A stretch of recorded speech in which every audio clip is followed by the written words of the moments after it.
সবাই ভালো আছেন, ভালোর দলে আছেন। আমিও ভালো আছি, ভালোর দলে আছি এবং আরও একটা নতুন এপিসোড নিয়ে আপনাদের সামনে হাজির হয়ে গেলাম আজকে শুক্রবার, এবং আশা করছি প্রথম থেকে শেষ পর্যন্ত এই এপিসোডের সঙ্গে থাকবেন। আমরা কিছুদিন আগেই বার্থডে উপলক্ষে আপনাদেরকে পরপর বেশ কিছু দারুণ ঘটনা উপহার দিয়েছি। সবসময় ভাগ্যে ভালো ঘটনা যে থাকেই এমনটা না, আবারও একটা ভালো ঘটনা আমাদের হাতে এসেছে এবং এই ঘটনাটি আফ্রিকান কালো জাদু নিয়ে। আপনারা অনেকেই শুনেছেন এর ফার্স্ট পার্ট, আজকে এর সেকেন্ড পার্টটা আমরা শোনাবো আপনাদেরকে। আশা করছি প্রথম থেকে শেষ পর্যন্ত আমাদের সঙ্গে থাকবেন এবং প্রতিটা মুহূর্ত আমাদের সাথে উপভোগ করবেন। চলুন কথা না বাড়িয়ে সরাসরি ঘটনায় চলে যাই। আসসালামু আলাইকুম রাসেল ভাই, আশা করি আপনি ভালো আছেন, কারণ আপনি সবসময় ভালোর দলে থাকেন। আমি মোহাম্মদ মেহেদি হাসান লিখছি দুবাই থেকে। গত 9 জানুয়ারি 2025 বৃহস্পতিবার আপনার ইউটিউব চ্যানেলে প্রচারিত হয়েছিল আমার পাঠানো একটি আফ্রিকান ঘটনা, যার শিরোনাম ছিল আত্মা ফেরানো জাদু। ঘটনাটি প্রচার করার জন্য আপনাকে, গোলাম রাব্বি ভাই সহ আপনার পুরো টিমকে জানাই অন্তরের অন্তঃস্থল থেকে ধন্যবাদ। যাই হোক, আজকে আপনাদের জন্য আফ্রিকান ব্ল্যাক ম্যাজিকের ঘটনা নিয়ে হাজির হয়েছি। আশা করছি এই ঘটনাটি আপনাদের এবং লিসনারদের ভালো লাগবে। Black is not a colour, black is a symbol of attitude. বাক্যটা বলেছিলেন আমার এক বড় ভাই, ওনার নাম হচ্ছে ববি। উনি পশ্চিম আফ্রিকার দেশ নাইজেরিয়ান নাগরিক। ববি ভাইয়ের বয়স 60 বছর হবে। তিনি বেশ হাসি খুশি এবং ফ্রেন্ডলি একজন মানুষ। ববি ভাই আরব আমিরাতের সারজা স্টেটে আল নাহদা 2 এই এলাকাতে থাকেন। তিনি প্রায় 25 বছরের বেশি সময় ধরে এখানে আছেন। আমি থাকি আল নাহদা 1 অর্থাৎ দুবাই সাইডে। তবে আমাদের দুজনের বাসা খুব কাছাকাছি। দুজনে থাকি দুবাই সারজা বর্ডারের একেবারে এপারে ওপারে। এখানে তিনি একটি ব্যবসা করেন। ডিসেম্বর মাসের কোনো এক সন্ধ্যায় আমি আর ববি ভাই বসেছিলাম দুবাই আর সারজা বর্ডারের ধারে একটা নিরিবিলি জায়গায়। সেদিন আবহাওয়াটা ছিল অনুকূলে, মুক্ত বাতাস আর কোলাহল মুক্ত একদম রোমাঞ্চকর পরিবেশে যদি পাশে থাকে প্রিয় বড় ভাই আর সেই সাথে যদি হয় গল্প, সেটা আবার আফ্রিকান ব্ল্যাক ম্যাজিকের, তাহলে কার না শুনতে ভালো লাগে। আমি গল্প শোনার লোভ সামলাতে না পেরে একরকম মুগ্ধ হয়ে ববি ভাইয়ের কাছে নাইজেরিয়ার অজানা রহস্যময় কালো জাদুর ঘটনা শুনছিলাম। ঘটনা শোনার এক পর্যায়ে আমি ববি ভাইকে প্রশ্ন করেছিলাম, আচ্ছা ভাই, এই যে এত কিছু ঘটে, সেগুলো কি আসলেই ঘটে? ববি ভাই মুচকি হেসে বললেন, give me your right hand. আমি আমার ডান হাতটা বাড়িয়ে দিলাম। তারপর তিনি আমার হাত ধরে বললেন, now close your eyes and keep them closed. চোখ বন্ধ করার প্রায় 2 মিনিট পর ববি ভাই বললেন, নাও ওপেন ইওর আইস। আমি চোখ খুললাম। ববি ভাই জিজ্ঞেস করলেন, where is the Sahara centre? এটা কি হলো? আমার সামনে থাকা বিশাল একটা শপিং মল, যেটা দুবাই ও সারজা বর্ডারে অবস্থিত, ওটা তো আমাদের সামনে ছিল। এখন সেটা কোথায় গেল? আমি খুঁজতে থাকি। আশেপাশে ভালো করে চেয়ে দেখি সব ঠিক আছে, কিন্তু শুধু সাহারা সেন্টার নেই। অবাক কাণ্ড। তাছাড়া কিছুটা ভয় পাচ্ছিলাম। আমি কখনো ভাবতেই পারিনি আমার এরকম একটা অভিজ্ঞতা হবে। ততক্ষণে ববি ভাই বুঝতে পেরেছেন আমি একটু নার্ভাস ফিল করছি। উনি আমার কাঁধে হাত দিয়ে বললেন, রিল্যাক্স। আমি কিছু বলে ওঠার আগে উনি বললেন, এটা হচ্ছে দৃষ্টিভ্রম জাদু। ভয়ের কিছু নেই, চোখ বন্ধ করে আবার তাকাও, তাহলে সব ঠিক হয়ে যাবে। তখন আমার হাত ববি ভাই ধরে রেখেছিলেন। আমি পুনরায় চোখ বন্ধ করে আবার খুললাম।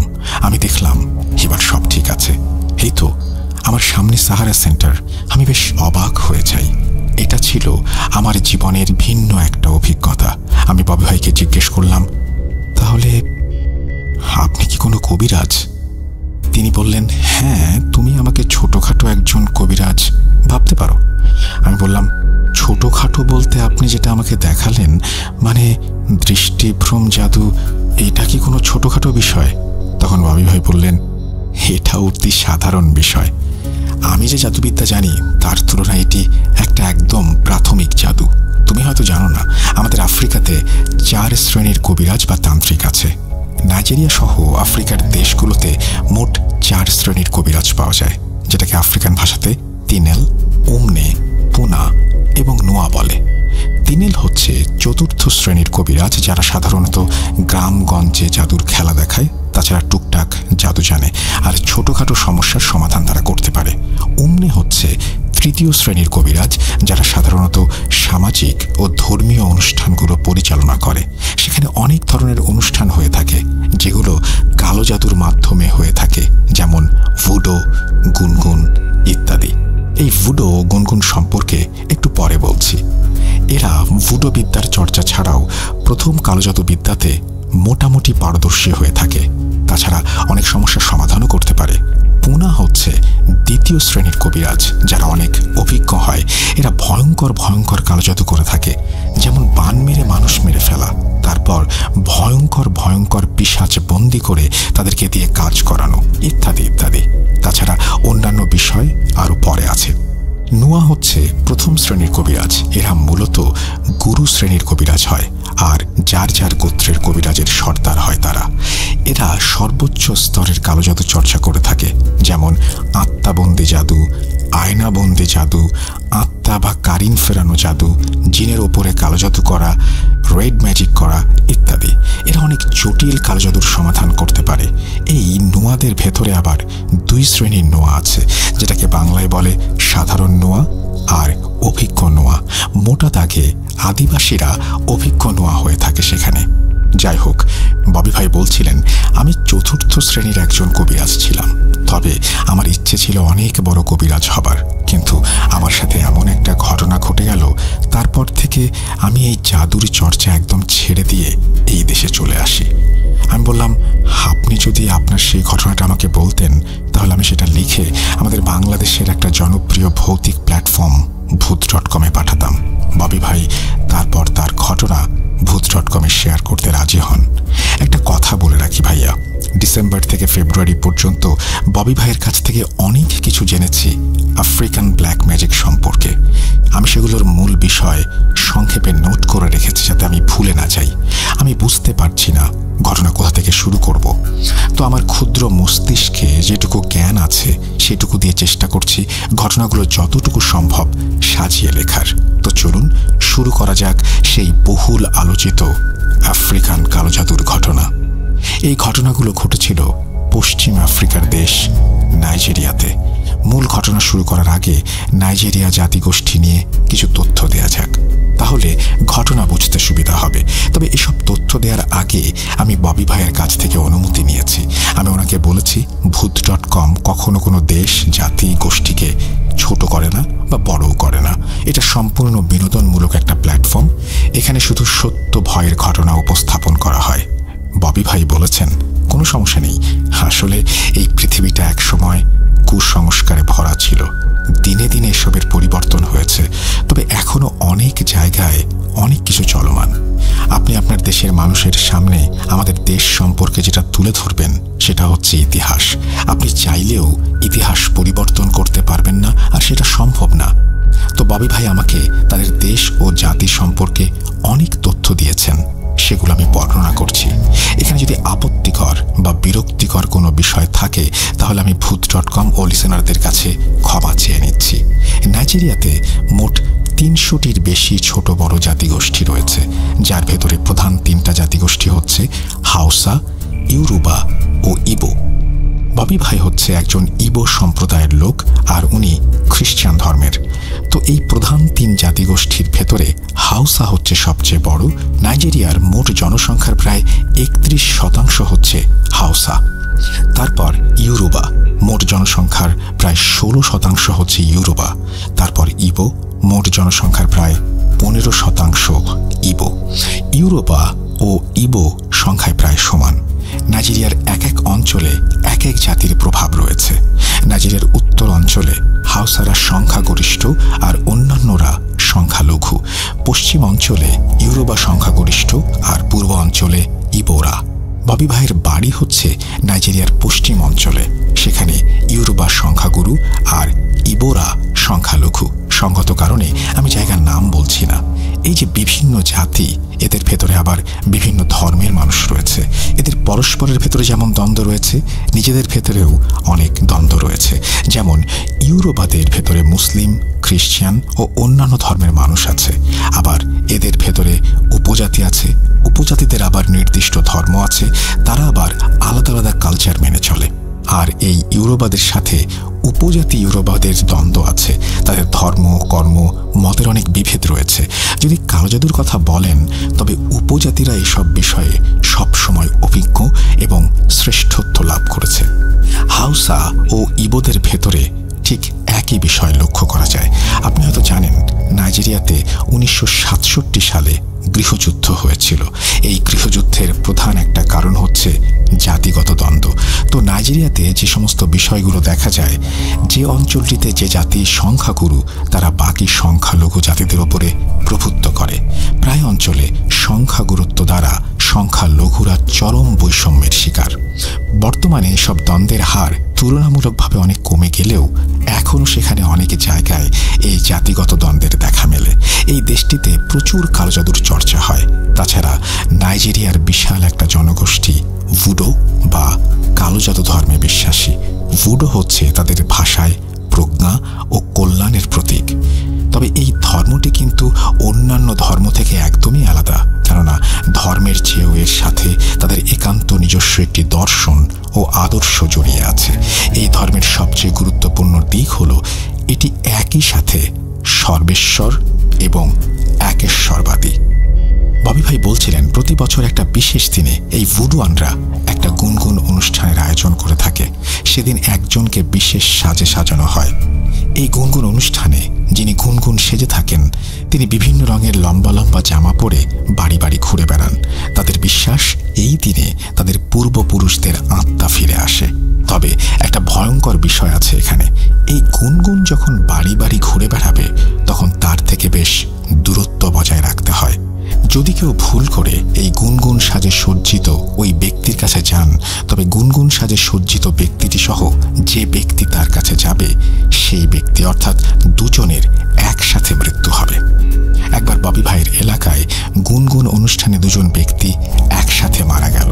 একজন নাকি ভুল করে গুনগুনকে স্পর্শ করে ফেলে। তারপর বিদ্যুতের শক খেয়ে মানুষ যেমন মুহূর্তের মধ্যেই দগ্ধ হয়ে যায়, ঠিক তেমনি করে ওই দুজন মারা গেলেন। এটা ববি ভাই নিজে দেখেছেন। তাছাড়া এখানে মানুষ প্রায় সর্বক্ষেত্রে কালো জাদুর ব্যবহার করে থাকে। এই যেমন ভালো চাকরির জন্য, ভালোবাসা স্থাপন, সংসারে শান্তির জন্য ইত্যাদি ইত্যাদি। তাছাড়া খারাপ দিক তো আছেই। ফুটবল নাইজেরিয়ার একটি জনপ্রিয় খেলা, এটা আমরা সবাই জানি। ববি ভাই বলছিলেন, ওই যে বড় বড় তারকা ফুটবলাররা, তাদের অনেকেই কবিরাজের শরণাপন্ন হয়েছেন বিভিন্ন সময়ে।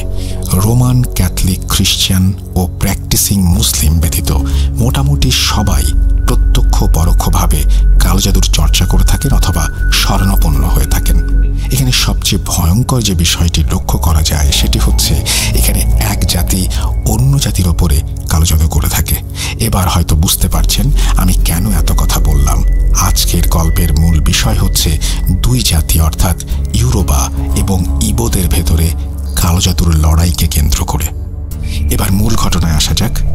ববি ভাই তার বর্তমান বয়স হিসাব করে বলেছেন, এই ঘটনার সূত্রপাত তার জানা মতে 1980 দশকের শেষের দিকে একটা সময় হয়ে থাকে। সব পক্ষের শত হাজার বছর ধরে চলমান জাতিগত দ্বন্দ্ব থাকলেও পূর্বের সব ঘটনা যেগুলো কালো জাদু সম্পর্কিত, ওসব ঘটনা জানা ও বর্ণনা করা সম্ভব না হলেও ওই সময়ের কিছু ঘটনার পুঙ্খানুপুঙ্খ বিবরণ দিতে সক্ষম হয়েছেন ববি ভাই। তো ইবোরা ইউরোবাদের দ্বারা চরম বৈষম্যের শিকার হয়ে তারা সিদ্ধান্ত নেন যে এবার তারা এমন কিছু করবেন যেটা ইউরোবারা সারা জীবন মনে রাখবে। যেহেতু এখানে ইউরোবারা সংখ্যাগুরু, সেহেতু ইবোরা শক্তিতে তাদের সাথে পারবে না। তাই তারা সিদ্ধান্ত নেন তারা ইউরোবাদের ভেতরে যারা তুলনামূলক বেশি ইবো বিদ্বেষী অর্থাৎ উগ্র স্বভাবের, তাদের ওপরে কালো জাদু করবে।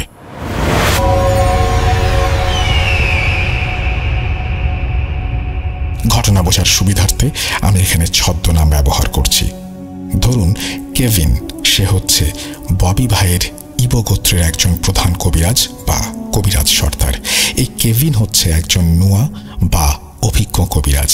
এখন ওখানে বসবাসরত যত ইবো আছে সবাই কেভিনের কাছে যায়, তারপর তাকে বলে, কেভিন কিছু একটা করুন, এই ইউরোবাদের অত্যাচার আর সহ্য হচ্ছে না, ওদেরকে একটা উচিত শিক্ষা দিন। তখন কেভিন বলে, ঠিক আছে, আমি ইউরোবাদের সাহায্য করব, তবে আমাকে একদিন সময় দাও, আমাকে ভাবতে দাও কি জাদু করা যায় ওদের ওপরে। পরের দিন কেভিন ইবো প্রধান সবাইকে ডেকে বলে, আমি ওদের ওপরে কিছু রক্তচোষা পিশাচ শ্রেণীর জিন চালান করে দেব। এই পিশাচগুলো ওদের শরীরের সব রক্ত খেয়ে ফেলবে আর ওরা একসময় রক্ত শূন্য হয়ে মারা যাবে। পরবর্তীতে এই কাজটি করা হয়েছিল একটি রিচুয়ালের মাধ্যমে। যেদিন এই রিচুয়াল করা হয় সেদিন কেভিন বিশেষ এক পোশাক পরে। তারপর সন্ধ্যার পরে কেভিন ও তার 12 জন শিষ্য মিলে কেভিনের বাড়ির উঠোনে শুরু করে দেন রিচুয়াল।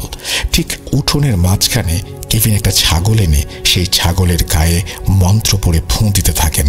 তারপর 3টা থালা ছাগলের সামনে রাখেন।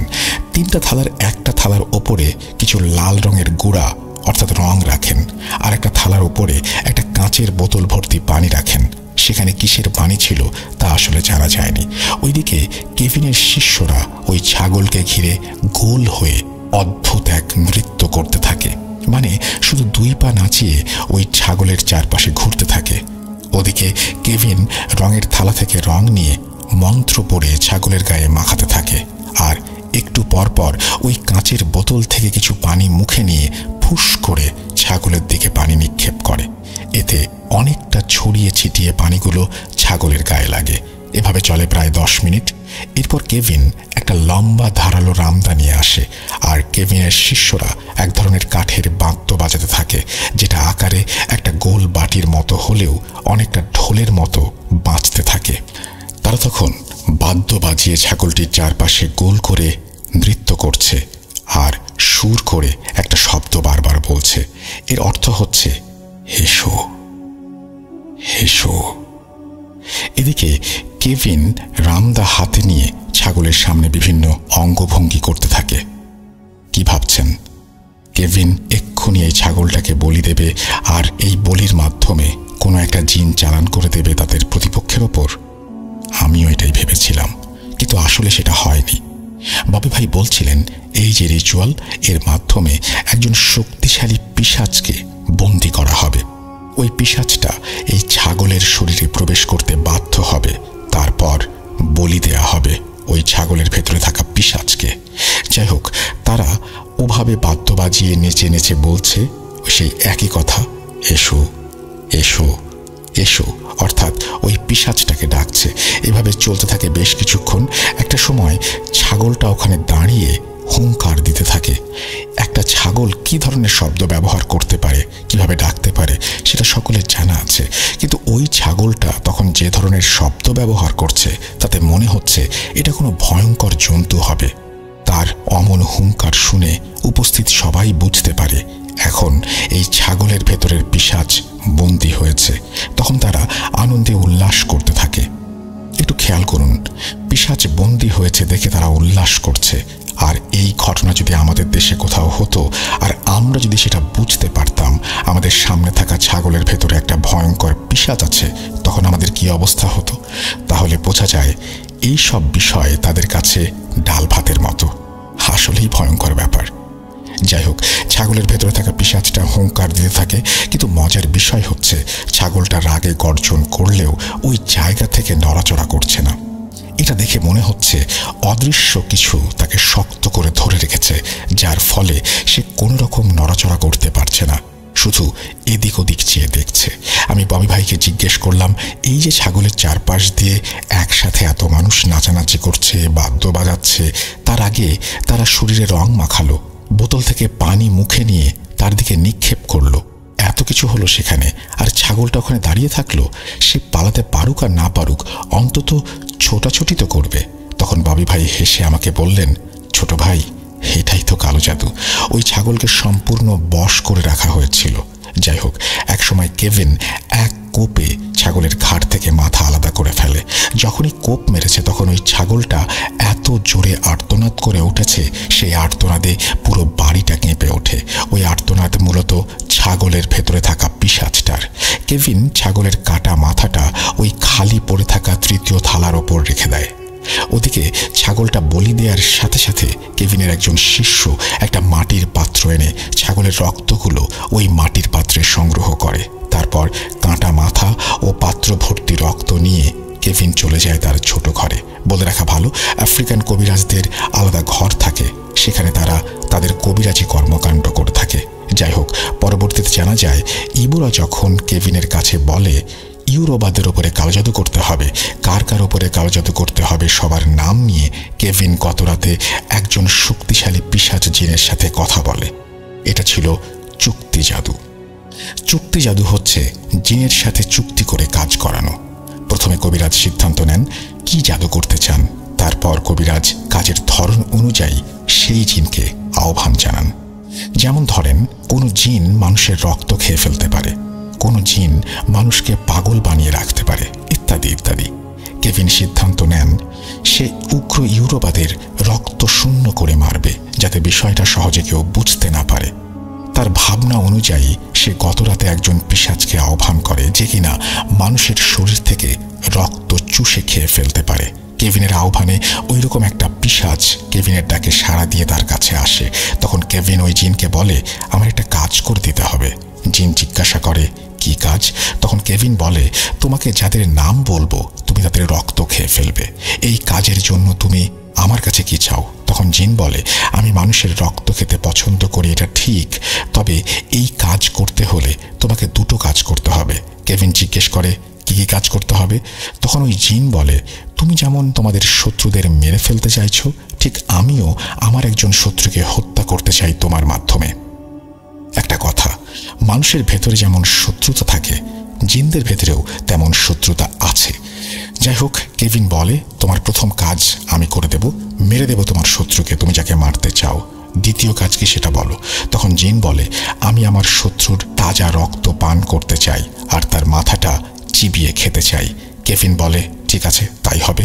ওই যে ছাগলের ভেতরে থাকে একটা পিশাচ বন্দি করে তাকে বলি দেওয়া হলো, ওই বলি হওয়া জিনটা ছিল কেভিনের সাথে চুক্তি করা জিনের শত্রু।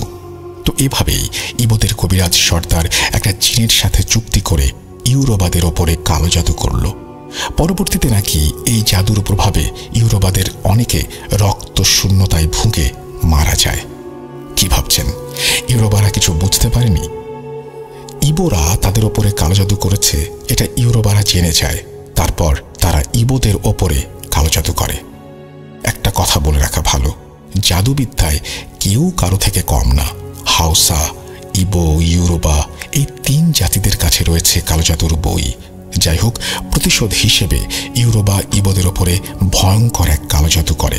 এই জাদুকে বলে আত্মঘাতী কালো জাদু, অর্থাৎ এই জাদু যার উপরে প্রয়োগ করা হবে সে নিজে আত্মহত্যা করে মারা যাবে।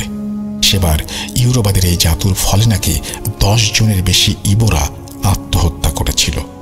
একসাথে এত মানুষ আত্মহত্যা করছে, এটা কোনো স্বাভাবিক বিষয় ছিল কি? ইবোরা বুঝতে পারে আসলে ঘটনা কি ঘটছে।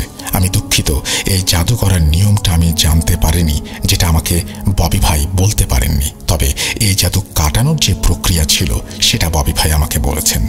যখন ইবোরা ইউরোবাদের দ্বারা কালো জাদুতে আক্রান্ত হয়ে নিজে নিজের প্রাণ নিতে থাকে, তখন কেভিন বুঝতে পারে তাদের গোত্রের ওপরে ইউরোবারা ওইসব ভয়ঙ্কর জিন চালান করে দিয়েছে, যারা মানুষকে নিয়ন্ত্রণে রেখে আত্মহত্যা করতে বাধ্য করছে। এখন এটার একটা সমাধান দরকার। কি সেই সমাধান আর সেটা কিভাবে করা হলো এখন বর্ণনা করছি। এর সমাধান হচ্ছে একটাই, আর সেটা হচ্ছে ইউরোবাদের চালান করা জিনদের হত্যা করা। কিভাবে হত্যা করা হলো এখন সেটা জানবো। যেদিন ওই জিনদের কেভিন হত্যা করলো, সেদিন কেভিন আর তার 12 সদস্যের শিষ্যরা সন্ধ্যায় একটা যজ্ঞ করে। যজ্ঞটা করেছিল যেভাবে, কেভিন অনেকগুলো কাঠের পুতুল নিয়ে আসে, আর তার সংখ্যা প্রায় 20টা হবে। তারপরে একটা পুতুলকে উঠোনের মাঝে রেখে ওই পুতুলকে কেন্দ্র করে বাকি পুতুলগুলোকে ওই কেন্দ্রীয় পুতুলের চারপাশে গোল বৃত্ত করে সাজায়। ওদিকে কেভিনের শিষ্যরা এক ধরনের ফুলের পাপড়ি ছিঁড়ে একটু একটু করে প্রত্যেকটা পুতুলের মাথার ওপর রাখে। বাকি পুতুলদের তুলনায় কেন্দ্রীয় পুতুলের মাথায় ফুলের পাপড়ি একটু বেশি রাখে। তারপর কেভিন উপস্থিত সবাইকে বলে, এখন যার যার ঘরে ফিরে যাও, কাল সব ঠিক হয়ে যাবে, আর কেউ আত্মহত্যা করবে না। এই বলে কেভিন তার ছোট ঘরে চলে যায় তার শিষ্যদের নিয়ে।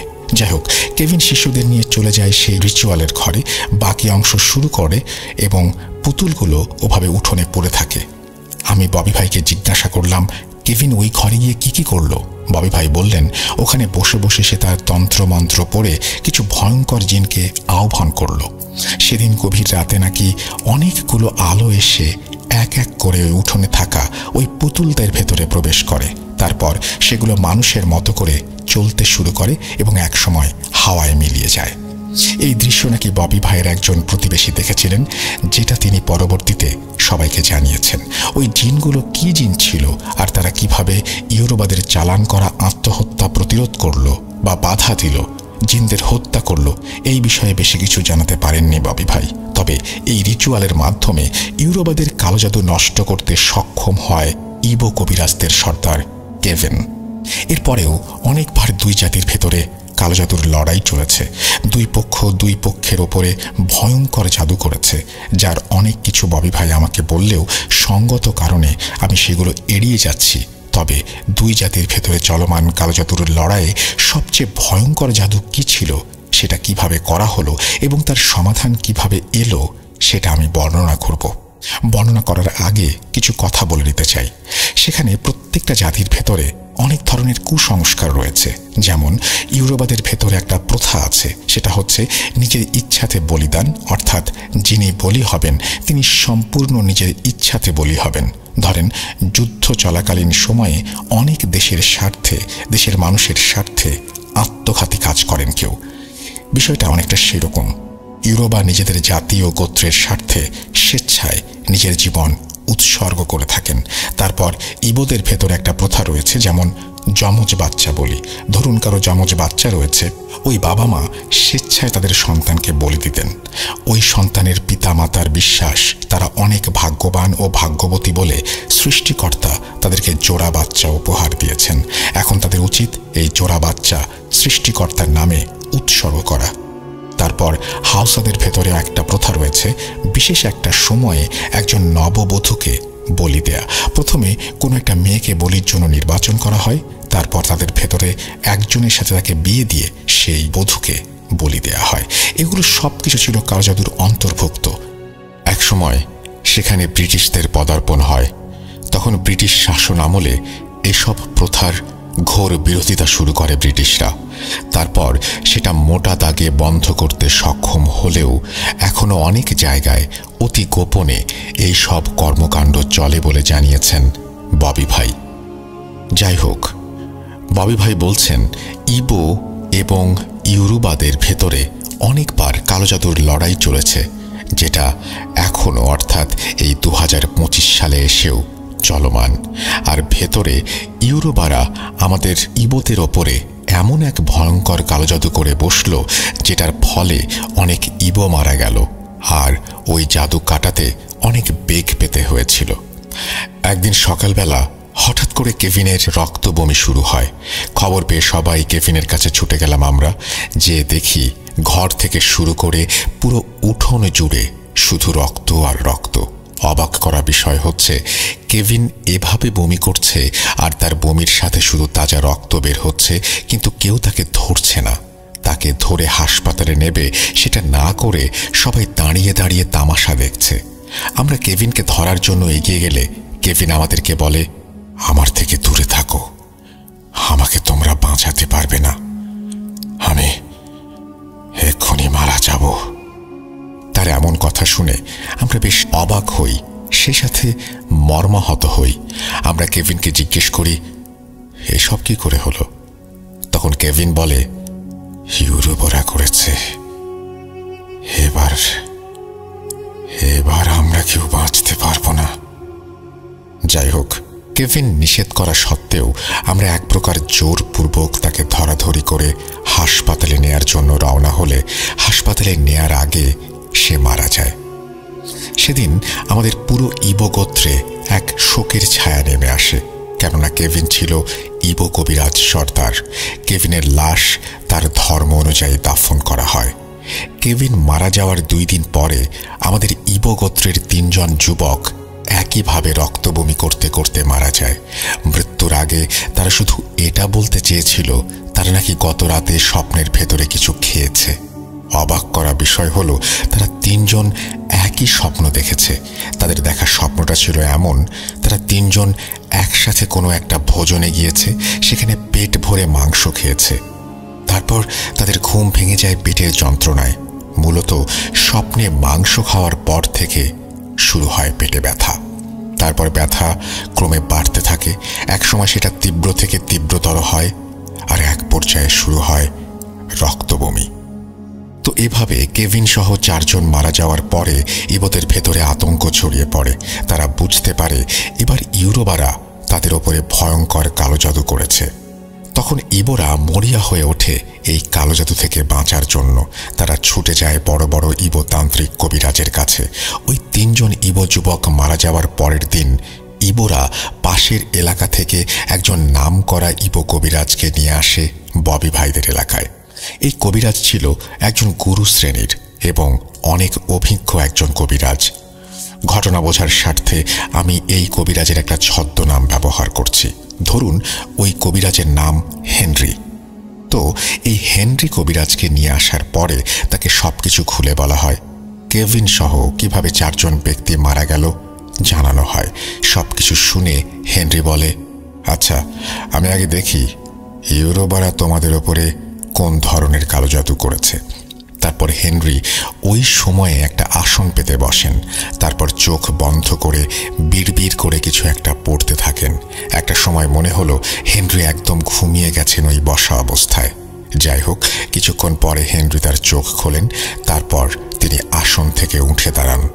হেনরি বলেন, তোমাদের উপরে ভয়ঙ্কর প্রতিশোধ নিতে ইউরোবারা একজন অভিজ্ঞ ইউরোবা আদিবাসী কবিরাজ সর্দারকে নিয়ে আসে তোমাদের পুরো গোত্রকে কালো জাদু করে শেষ করে দেবার জন্য। ওই ইউরোবা কবিরাজ ছিল একজন অতি অভিজ্ঞ নোয়া। তখন ওই আদিবাসী ইউরোবা কবিরাজ সর্দার ওখানকার ইউরোবাদের বলেন, কিছুদিন পরে সূর্যগ্রহণ হবে। ওই সূর্যগ্রহণের সময় তোমাদের ভেতর থেকে একজন স্বেচ্ছায় যদি বলি হতে রাজি হয়, তবে এই বলির মাধ্যমে ইবোদের ওপরে ভয়ঙ্কর কালো জাদু করতে পারবো, যে জাদু কাটানোর ক্ষমতা ইবোদের নেই। তারপর ইউরোবাদের ভেতরে একজন রাজি হয় স্বেচ্ছায় বলি হতে। এভাবে সূর্যগ্রহণের দিন ইউরোবা কবিরাজ একজনকে বলি দিয়ে তোমাদের ওপরে ভয়ঙ্কর কালো জাদু করেছে। ওরা ওই দিন একটা রিচুয়াল করেছিল, যে রিচুয়ালের মাধ্যমে ভয়ঙ্কর 3টা শক্তিশালী জাদুকর জিনকে তোমাদের ওপরে চালান করে দেয়। ইউরোবাদের চালান করা ওই জিন 3টা আদমা জাদুবিদ্যা জানে। এই আদমা জাদুবিদ্যা হচ্ছে এমন বিদ্যা যে কিনা চাইলে কিছু সময়ের জন্য তার শরীর একদম অস্তিত্বহীন করে ফেলতে পারে। মানে এই জাদুর প্রভাবে কোনো জিনও তাদেরকে খুঁজে পাবে না। যেমন বাতাসেরও একটা অস্তিত্ব আছে, কিন্তু সেটা অনুভব করা যায়, দেখা যায় না। কিন্তু এই আদমা বিদ্যা এত অদ্ভুত ও ভয়ঙ্কর যে এটা প্রয়োগ করার সাথে সাথে একজন জিন তার শরীরকে একদম অস্তিত্ব শূন্য করে ফেলতে পারে এবং সে অন্যান্য জিনের সামনেই এই অস্তিত্বহীন করার কাজটা করে। তাই ওই আদিবাসী ইউরোবাদের কবিরাজ সর্দার ভালো করে জানে এই 3 জিনকে মারা অসম্ভব। ওই জিনদের থেকেও কোনো শক্তিশালী জিন যদি ওদেরকে ধরতে আসে অথবা মারতে আসে, তখন ওরা আদমা জাদুর সাহায্যে নিজেদের একদম অস্তিত্বহীন করে পালিয়ে যায়।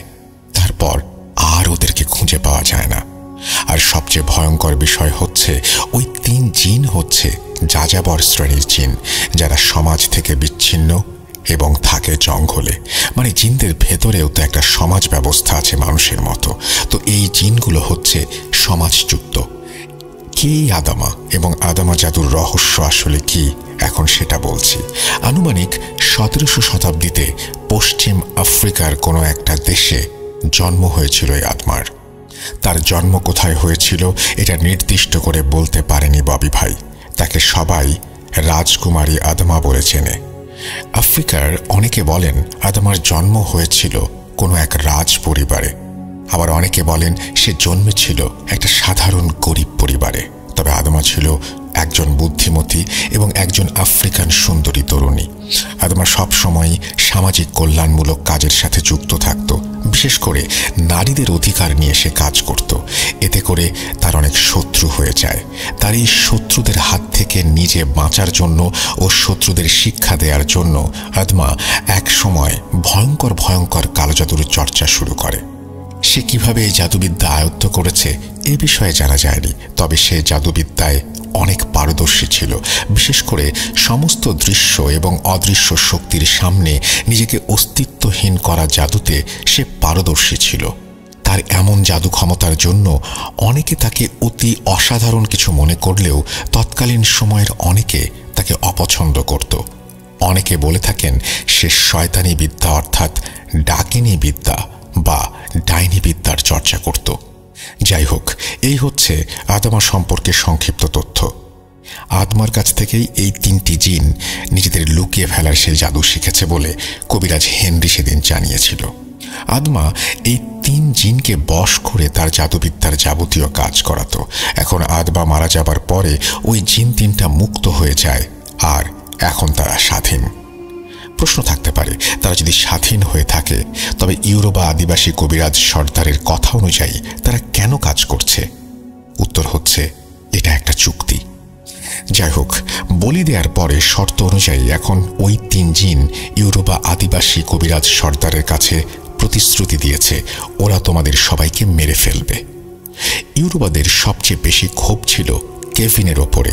এই জন্য ইউরোবারা তাদের কবিরাজ গুরুর কাছে অনুরোধ করে সে যেন সর্বপ্রথম কেভিনকে হত্যা করে। সেই কথা অনুযায়ী ইউরোবাদের কবিরাজ গুরু সর্বপ্রথম কেভিনের ওপরে কালো জাদু করে। যে রাতে কেভিনকে হত্যা করা হয় সেই রাতে কেভিনকে একই স্বপ্ন দেখানো হয়। মানে তোমাদের যে 3 জন যুবক মারা গেছে তারা যে স্বপ্ন দেখেছিল, একটা ভোজনে গিয়ে পেট ভরে মাংস খাচ্ছে, তারপর পেট ব্যথা শুরু হয়েছে এবং অতঃপর রক্ত বমি করে মৃত্যু। মূলত ওই জিন 3টা স্বপ্নের ভেতরে এক ধরনের কাঁচা মাংস খাওয়ায়। এই মাংস খাওয়ার ফলে এই 4 জনের মৃত্যু হয়েছে। এখন প্রতিদিন তোমাদের ভেতরে 3 জন করে স্বপ্নে ওই 3 জিনের দেয়া মাংস খাবে এবং এটা খেলে আর বাঁচার উপায় নেই। এভাবে তোমাদের সবাইকে মেরে ফেলবে। এই সমস্যার সমাধান একটা, সেটা হচ্ছে ওই যাযাবর 3 জিনকে হত্যা করা, যা আমার পক্ষে অনেক কঠিন হবে। তবে আমাকে একটু সময় দাও, দেখি কি করা যায়। আপাতত আমি চলে যাচ্ছি, আগামীকাল আবার আসবো। আজকে রাতের ভেতরে আমি দেখি কোনো উপায় বের করতে পারি কিনা। তারপর হেনরি চলে যায় আর যাবার আগে সবাইকে বলে যায় আজকে রাতে ভুলেও কেউ যেন না ঘুমায়। কারণ হচ্ছে ঘুমিয়ে গেলে গত রাতের মতো 3 জনকে স্বপ্নের ভেতরে মাংস খাইয়ে মেরে ফেলা হবে। জেগে থাকলে হয়তো এই সমস্যাটা হবে না। যাই হোক, সেদিন রাতে কবিরাজ হেনরির কথা মতো আর কেউ ঘুমানোর সাহস পায়নি। তবে দুর্ভাগ্যবশত হঠাৎ করে ভোর রাতের দিকে আবারও 3 জন যুবক রক্ত বমি করতে করতে একটা সময় মারা যায়। মারা যাবার আগে তারা এটা বলেছিল যে একটা সময় তারা অনুভব করে কেউ তাদের কাছে এসে জোর করে কিছু কাঁচা মাংস খাইয়ে দিল। যখন মাংসগুলো খাওয়াচ্ছিল তখন তারা চিৎকার করতে যেও করতে পারেনি, নড়াচড়া করার কোনো শক্তি ছিল না। এভাবে 7টা তাজা প্রাণ ঝরে যাওয়াতে আমাদের পুরো গোত্রে শোকের ছায়া নেমে এসেছিল। ওদিকে হেনরিকে আবারও খবর দিয়ে আনা হলো। হেনরি সেই অবস্থা দেখে অনেক দুঃখ প্রকাশ করে আর বলে, আমি ভেবেছিলাম হয়তো না ঘুমালে এই সমস্যা হবে না, কিন্তু এখন দেখছি এটা আমার ভাবনার থেকেও ভয়ঙ্কর। তখন উপস্থিত সবাই হেনরিকে বলে, হেনরি কিছু একটা করেন, তা না হলে আমরা কেউ বাঁচতে পারবো না। তখন হেনরি বলে, আমি গত রাতে আমার জাদুবিদ্যার মাধ্যমে জানতে পেরেছি যে এই সমস্যা সমাধানের একটা উপায় আছে, তবে সেটা অনেক কঠিন। উপস্থিত সবাই জিজ্ঞেস করে কি সেই উপায়? তখন হেনরি বলে, 4 পূর্বপুরুষের জাদু। উপস্থিত সবাই জিজ্ঞেস করে কি সেই 4 পূর্বপুরুষের জাদু? তখন হেনরি বলে, আফ্রিকা মহাদেশের ভেতরে একজন বিখ্যাত কবিরাজ ছিলেন যার নাম হচ্ছে গৌ। এই গৌকে বলা হতো কবিরাজ সম্রাট। গৌ প্রতিটা জাদু কাটানো বিদ্যা জানত। হেনরি বলছেন, গতকাল রাতে আমি একটা সাধনার মাধ্যমে জানতে পারি এই সমস্যার সমাধান আছে একমাত্র গৌয়ের হাতে। একটু বলে রাখি, আফ্রিকাতে কবিরাজের ছেলে কবিরাজ হয়। এটা ওখানকার একটা নিয়ম, যেটা বিশ্বের অনেক দেশে দেখা যায়। তো এই গোয়ের পূর্বপুরুষেরা কবিরাজ ছিল। তো বংশ পরম্পরায় গো একজন কবিরাজ হয়ে ওঠে। কিন্তু গো এমন কিছু সাধনা করেছিল যেটা অন্যান্য কবিরাজরা চিন্তা ভাবনা করতেও ভয় পায়। যেমন মৃত মানুষের আত্মা বন্দি করে তাদেরকে দিয়ে কাজ করানো। এখানে আত্মা বলতে আমরা কারিন বুঝি, তবে সমস্যা হচ্ছে গো মারা গেছে অনেক দিন আগে। এমনকি তার ছেলে সহ পরবর্তী 3 পুরুষ মারা গেছে। বর্তমানে গোয়ের বংশধর যিনি আছেন তিনি অনেক দূরে থাকেন। রাতারাতি তার কাছে গিয়ে তাকে দিয়ে কাজ করানো অসম্ভব। তাছাড়া সে গোয়ের মতো ওই রকম অভিজ্ঞতা অর্জন করতে পেরেছিল কিনা সেটাও ভাবার বিষয়। তাই আমি সিদ্ধান্ত নিয়েছি আমি 4 পূর্বপুরুষের জাদু করব। উপস্থিত সবাই তখন হেনরিকে জিজ্ঞেস করে, কি সেই 4 পূর্বপুরুষের জাদু? তখন হেনরি বলে, আমি গোয়ের আত্মা ফিরিয়ে আনব, আর সেই আত্মার কাছ থেকে জেনে নেব এই সমস্যার সমাধান। তবে এই কাজটা করা মোটেও সহজ নয়। গোয়ের আত্মা ফেরাতে হলে আমাকে তার পরবর্তী 3 পুরুষের আত্মা ফেরাতে হবে। মানে গোয়ের আত্মা ফেরাতে হলে প্রথমে গোয়ের নাতির ছেলের আত্মা ফেরাতে হবে, তারপর গোয়ের নাতির ছেলের আত্মার ওপর ভর করে গোয়ের নাতির আত্মা ফেরাতে হবে, সেই আত্মার উপরে ভর করে গোয়ের ছেলের আত্মা ফিরবে, তারপর সেই আত্মার উপরে ভর করে গোয়ের আত্মা ফিরবে। এটাকে বলে ম্যাজিক অফ 4 অ্যানসেস্টার্স, অর্থাৎ 4 পূর্বপুরুষের জাদু। এই 4 পূর্বপুরুষের জাদু কিভাবে করা হয়েছিল আর আত্মা কিভাবে ফিরেছিল সেটা বর্ণনা করার আগে আমি কিছু কথা বলতে চাই, কেননা এই বিষয় নিয়ে তর্ক হতে পারে। আমি চাই না আমার জন্য ভূত.com এইরকম কোনো পরিস্থিতিতে পড়ুক। তাই এরকম কিছু যাতে না ঘটে সেই বিষয়ে সতর্ক থাকা আমার দায়িত্ব। দেখুন, আমরা মুসলিম, তাছাড়া এই শো যারা শোনেন তার সিংহভাগ মুসলিম। আমরা বিশ্বাস করি মানুষ মারা গেলে তার রূহ বা আত্মা বারজাকের জীবনে চলে যায়, সেখান থেকে আত্মা ফিরে আসার কোনো সুযোগ নেই। আর আমরা এটাও জানি যে আমাদের সকলের সাথে একটা করে কারিন জিন থাকে। এই কারিন জিন আমাদের সকলের জন্মের সাথে আমাদের সাথে যুক্ত হয়ে যায়। আমাদের মৃত্যু হলেও এই কারিন জিন কিন্তু বেঁচে থাকে। কতদিন বেঁচে থাকে এই বিষয়ে আমি আসলে জানি না, তবে সে বেঁচে থাকে। আমরা অনেক ঘটনার মাধ্যমে জেনেছি যে কারিন জিন হাজির করা হয়েছে বা অনেকে এই কারিনের সাহায্যে কাজ করেছেন। মূল বিষয় হচ্ছে নির্দিষ্ট কিছু প্রক্রিয়ার মাধ্যমে কারিন জিন হাজির করা যায়, আর এই কারিন জিনকে দিয়ে কাজ করানো যায়। আমরা যেটাকে কারিন জিন হিসেবে জানি, আফ্রিকানরা অথবা অন্যান্য অনেক দেশের মানুষ সেটাকে স্পিরিট বলে। আমি ববি ভাইকে দেখেছি, উনি যখন কিছু খান বা পান করেন, ধরুন উনি একটা সফট ড্রিঙ্ক নিলেন, সেটা খুলে ছোট ছোট করে 4 ফোঁটা ড্রিঙ্ক মাটিতে ফেলে তারপর তিনি সেটা পান করবেন। এর কারণ আমি জানতে চাইলে উনি আমাকে বলেছেন যে উনি বিশ্বাস করেন ওনার 4 পূর্বপুরুষেরা এখনও এই দুনিয়াতে আছে, যারা প্রতিনিয়ত ওনাদের চারপাশে থাকে। যাই হোক, এখন এই ঘটনার মূল পর্ব 4 পূর্বপুরুষের জাদু সেটা বর্ণনা করছি। সেদিন হেনরি কিছু সময়ের জন্য চলে যায়, তারপর সে আরো 5 জন অভিজ্ঞ কবিরাজকে সাথে করে ফিরে আসে।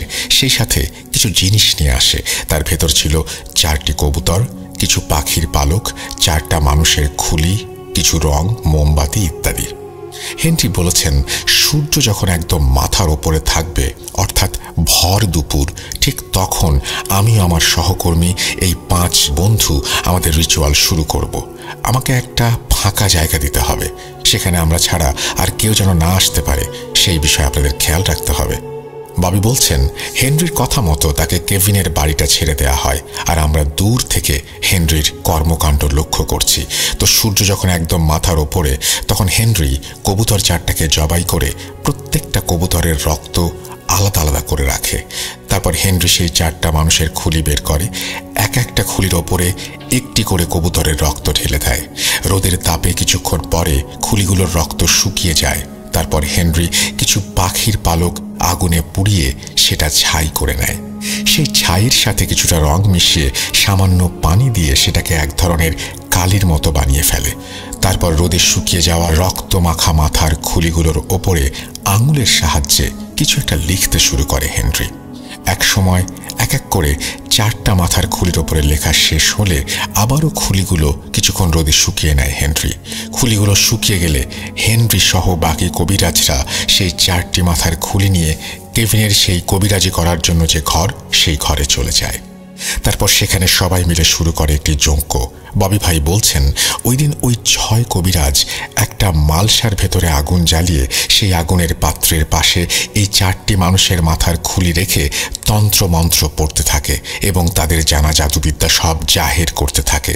সেদিন দুপুর থেকে সন্ধ্যা পর্যন্ত এই 6 জন কবিরাজ এই রিচুয়াল করেছিল। এতে করে নাকি এই 4 পুরুষের আত্মা পূর্ণ শক্তি পেতে সক্ষম হয়েছিল। একটা কথা বলে রাখা ভালো, এই যে 4টি মানুষের মাথার খুলি, এগুলো মূলত ওই কবিরাজদের ভেতরে কোনো একজনের 4 পূর্বপুরুষের মাথার খুলি ছিল, যেমন বাবার, দাদার, দাদার বাবার এবং তার বাবার। কেননা এই ম্যাজিক সম্পূর্ণ করতে হলে এমন 4টা মানুষের খুলির প্রয়োজন, যা হতে হবে 4 পূর্বপুরুষের মাথার খুলি। যাই হোক, সন্ধ্যা পর্যন্ত টানা যজ্ঞ শেষ করে হেনরি এবং বাকি কবিরাজরা বাইরে চলে আসে। তারপর হেনরি আমাদের সবাইকে ডাকে। আমরা হেনরির কাছে গেলে হেনরি আমাদের বলে, আপনারা দয়া করে কেউ ঘর থেকে বের হবেন না। সূর্য ডোবার সাথে সাথে আমি আমার আসল কাজ অর্থাৎ 4 পূর্বপুরুষের আত্মা ফেরানো জাদু শুরু করব। বাইরে পরিবেশটা তখন অস্বাভাবিক হয়ে যেতে পারে, সবার কাছে মনে হতে পারে প্রচণ্ড ঝড় তুফান হচ্ছে। দয়া করে কেউ ভয় পাবেন না, আর ভুলেও এই উঠানের চারপাশে কেউ আসবেন না। যদি কেউ আসেন তবে নিজ দায়িত্বে আসবেন, কেননা তারা চরম ক্ষতির সম্মুখীন হতে পারেন। হেনরির কথা শোনার পরে আমরা তাকে আশ্বস্ত করি যে আমরা কেউ আসবো না এখানে, আপনি আপনার কাজ চালিয়ে যান। সেদিন সূর্য ডোবার পরে শুরু হয় আসল কাজ। ববি ভাই বলছেন আমরা তখন আড়াল থেকে দেখতে থাকি হেনরি কি করছেন। তাছাড়া এই সমস্যা সমাধানের পরে হেনরি আমাদের সবকিছু খুলে বলেছিল। আমি ঘটনার ধারাবাহিকতা বজায় রাখার জন্য সেটা এখন বলছি যে কিভাবে করা হয়েছিল, কি করা হয়েছিল এই 4 পূর্বপুরুষের আত্মা ফেরানোর সময়। সেদিন হেনরি উঠোনের মাঝখানে একটি কাপড় বিছিয়ে সেখানে সেই 4টি মানুষের মাথার খুলি রাখে। তারপর সেই খুলি বরাবর 4টি দাগ কেটে দেয়, মানে 4টি খুলির সামনের দিকে একটি করে সরল রেখা টানে। সেই দাগের ওপরে কিছু রং ছিটিয়ে সেগুলোর উপরে মোমবাতি স্থাপন করে, অনেকটা অ্যাসেম্বলির মতো করে সাজিয়ে নেয়। এরপর সেই মোমবাতিতে আগুন জ্বালিয়ে হেনরি সহ বাকি কবিরাজরা খুলিগুলোর সামনে দিয়ে এক লাইনে বসে পড়ে। তারপর সবাই মন্ত্র পড়া শুরু করে। ঘন্টার পর ঘন্টা মন্ত্র পড়েই যাচ্ছে তারা। বেশ কিছুক্ষণ মন্ত্র পাঠ করার পরে চারপাশে ঝড় উঠতে থাকে, মনে হচ্ছে এখনই সব লণ্ডভণ্ড করে দেবে। অবাক করা বিষয় হচ্ছে এত বাতাসের ভেতরেও মোমবাতিগুলো ঠিকই জ্বলছে। একটি ভয়ঙ্কর পরিবেশ সৃষ্টি হয় তখন। এভাবে ঝড় বাতাস চলাকালীন সময় প্রথম সারির মোমবাতিগুলো এক এক করে নিভে যায়। তারপর তার কয়েক সেকেন্ড পরে একটি আলো এসে প্রবেশ করে প্রথম খুলির ভেতরে। আলোটি যখন প্রথম খুলির ভেতরে প্রবেশ করেছে তখন সব কবিরাজ একসাথে দাঁড়িয়ে যায়। তারপর তারা সুরেলা কণ্ঠে একটি লাইন বলতে থাকে, যার বাংলা অর্থ হচ্ছে তোমার পিতাকে নিয়ে এসো। এভাবে কিছুক্ষণ গান গাওয়ার পর ওই আলোটি আবার ওই খুলি থেকে বেরিয়ে চলে যায়। তার কয়েক মিনিট পরে দ্বিতীয় লাইনের মোমবাতি সব এক এক করে নিভে যায়। তারপর একটি আলো এসে দ্বিতীয় মাথার খুলির ভেতর প্রবেশ করে। ওই আলোটি যখন দ্বিতীয় খুলির ভেতরে প্রবেশ করে তখন সব কবিরাজ আবারও একই সুরে সেই গান গাইতে থাকে।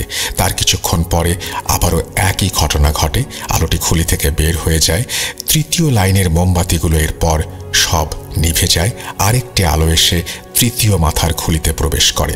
প্রবেশ করার সাথে সাথে কবিরাজরা সেই একই গান আবারও গাইতে থাকে। তার কিছুক্ষণ পর আবার সেই তৃতীয় আলোটি খুলি থেকে বেরিয়ে যায়। তৃতীয় খুলিটি যখন ওখান থেকে চলে যায় তারপর পরিবেশটা আরও বেশি ভয়ঙ্কর হয়ে ওঠে। মনে হচ্ছে এক্ষুনি সব লণ্ডভণ্ড হয়ে যাবে। চারপাশ জুড়ে তখন প্রচণ্ড বাতাস বইছে। এমন সময় চতুর্থ লাইনের মোমবাতিগুলো নিভে যায় এবং একে একে 4টি আলো 4টি খুলিতে প্রবেশ করে। যখনই ওই আলো খুলিগুলোর ভেতরে প্রবেশ করেছে তখন আবার সেই কবিরাজরা উঠে দাঁড়ায় এবং সবাই একসাথে বলতে থাকে, হে মহাত্মা, বাঁচাও আমাদেরকে বাঁচাও। এইভাবে বেশ কিছুক্ষণ চলার পরে ওই 4টি মানুষের মাথার খুলি মানুষের মতো কথা বলে ওঠে। ওরা বলে, তোদের এত বড় সাহস, আমাদের বিরক্ত করিস। তখন হেনরি বলে, আমাদের ক্ষমা করে দাও, আমরা যে বড় অসহায়, আমাদের আর কোনো পথ খোলা ছিল না, আমরা বাধ্য হয়ে তোমাদেরকে ডেকেছি। তারপর ওই 4 পূর্বপুরুষের সাথে কবিরাজ হেনরির অনেক কথা হয়। অবশেষে হেনরি সক্ষম হয় তাদের শান্ত করতে।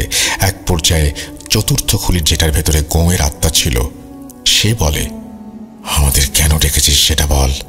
তখন হেনরি সবকিছু খুলে বলে কিভাবে ইউরোবারা ইবদের ওপরে কালো জাদু করেছে, আর এই সমস্যার সমাধান কি সেই বিষয়ে গোঁয়ের কাছে তারা জানতে চায়। সবকিছু শুনে গোঁ বলে, এই সমস্যার সমাধান হচ্ছে আয়না জাদু। তারপর গোঁ হেনরিকে বলে দেয় কিভাবে সেই আয়না জাদু করতে হবে, আর গোঁ এটাও বলে দেয় আজকে রাতে কোন 3 যুবক মারা যাবে। তাদেরকে যদি বাঁচাতে চায় তাহলে তাদেরকে পানির ভেতরে রাখতে হবে। এই জিনের জাদু পানিতে কাজ করে না। ওরা 3 জন যেন আজকে সারা রাত পানির ভেতরে কাটিয়ে দেয়, তাহলেই বাঁচতে পারবে। এরপর সে বলে, আর তুই আগামীকাল আয়না জাদু প্রয়োগ করবি, এই আয়নার ভেতরে তাদেরকে বন্দি করে হত্যা করবি। পুরো প্রক্রিয়াটি কিভাবে করতে হবে সেটা গোঁ হেনরিকে শিখিয়ে দেয়। তারপর সেই মানুষের মাথার খুলিগুলো থেকে একে একে 4টি আলো উড়ে চলে যায়।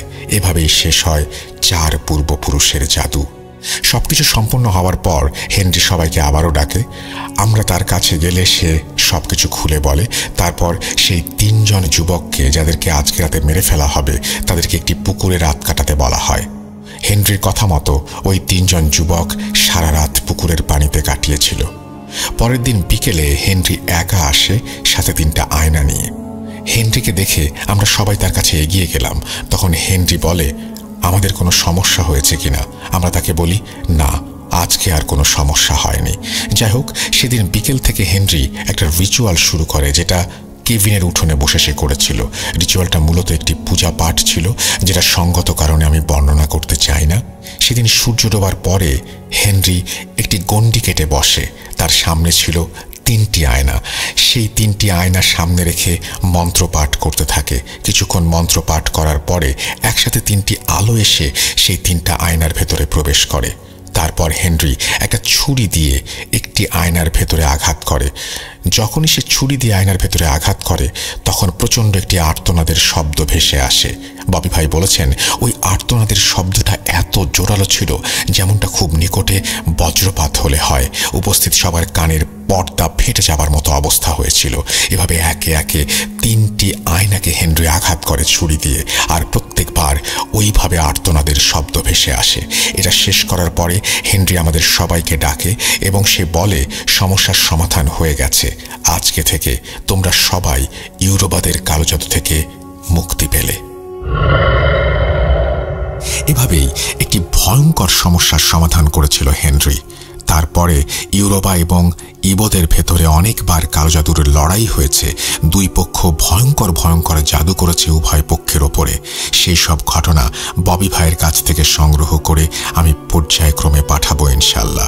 কর্মব্যস্ততার কারণে ঘটনা সংগ্রহ করতে এবং লিখতে আমার অনেক সময় লেগেছে, কেননা আমি ববি ভাইয়ের কাছ থেকে একটু একটু করে ঘটনা শুনি আর একটু একটু করে লিখি। জানি না কতটা গুছিয়ে লিখতে পারলাম। ঘটনাটি ভালো লাগলে পড়ে শোনানোর অনুরোধ রইল। অনাকাঙ্ক্ষিত ভুল ত্রুটির জন্য আমি ক্ষমা চেয়ে নিচ্ছি। এরপরে আমি চুকসের দাদু বাগলার দাদুর একটি ঘটনা লিখে পাঠাবো ইনশাল্লাহ। ভালো থাকবেন। আপনার জন্য এবং ভূত.com-এর জন্য রইল শুভকামনা। আল্লাহ হাফেজ। এই বলে মেহেদী হাসান তার ঘটনা শেষ করেছেন।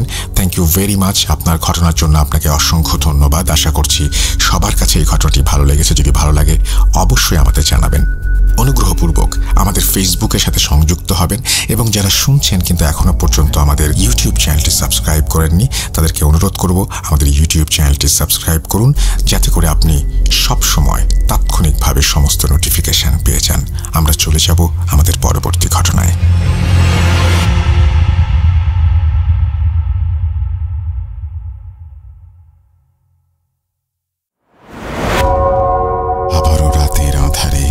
ভয়ের রাজ্য ফুঁড়ে ফিরেছি সেই পুরনো সুরে। বিশ্বাস করা বা না করা আপনার ব্যাপার, but the old music comes alive.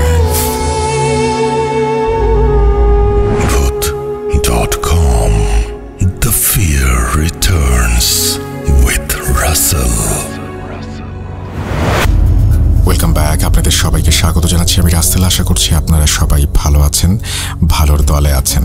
আমিও ভালো আছি, ভালোর দলে আছি। আমরা প্রতিনিয়ত চেষ্টা করছি আপনাদেরকে দারুণ কিছু উপহার দেওয়ার। তারই সূত্র ধরে এখন একটা চমৎকার অডিও ক্লিপ শুনবেন আপনারা। শুনেই দেখুন কে পাঠিয়েছেন আমাদের আজকের অডিও ক্লিপটি।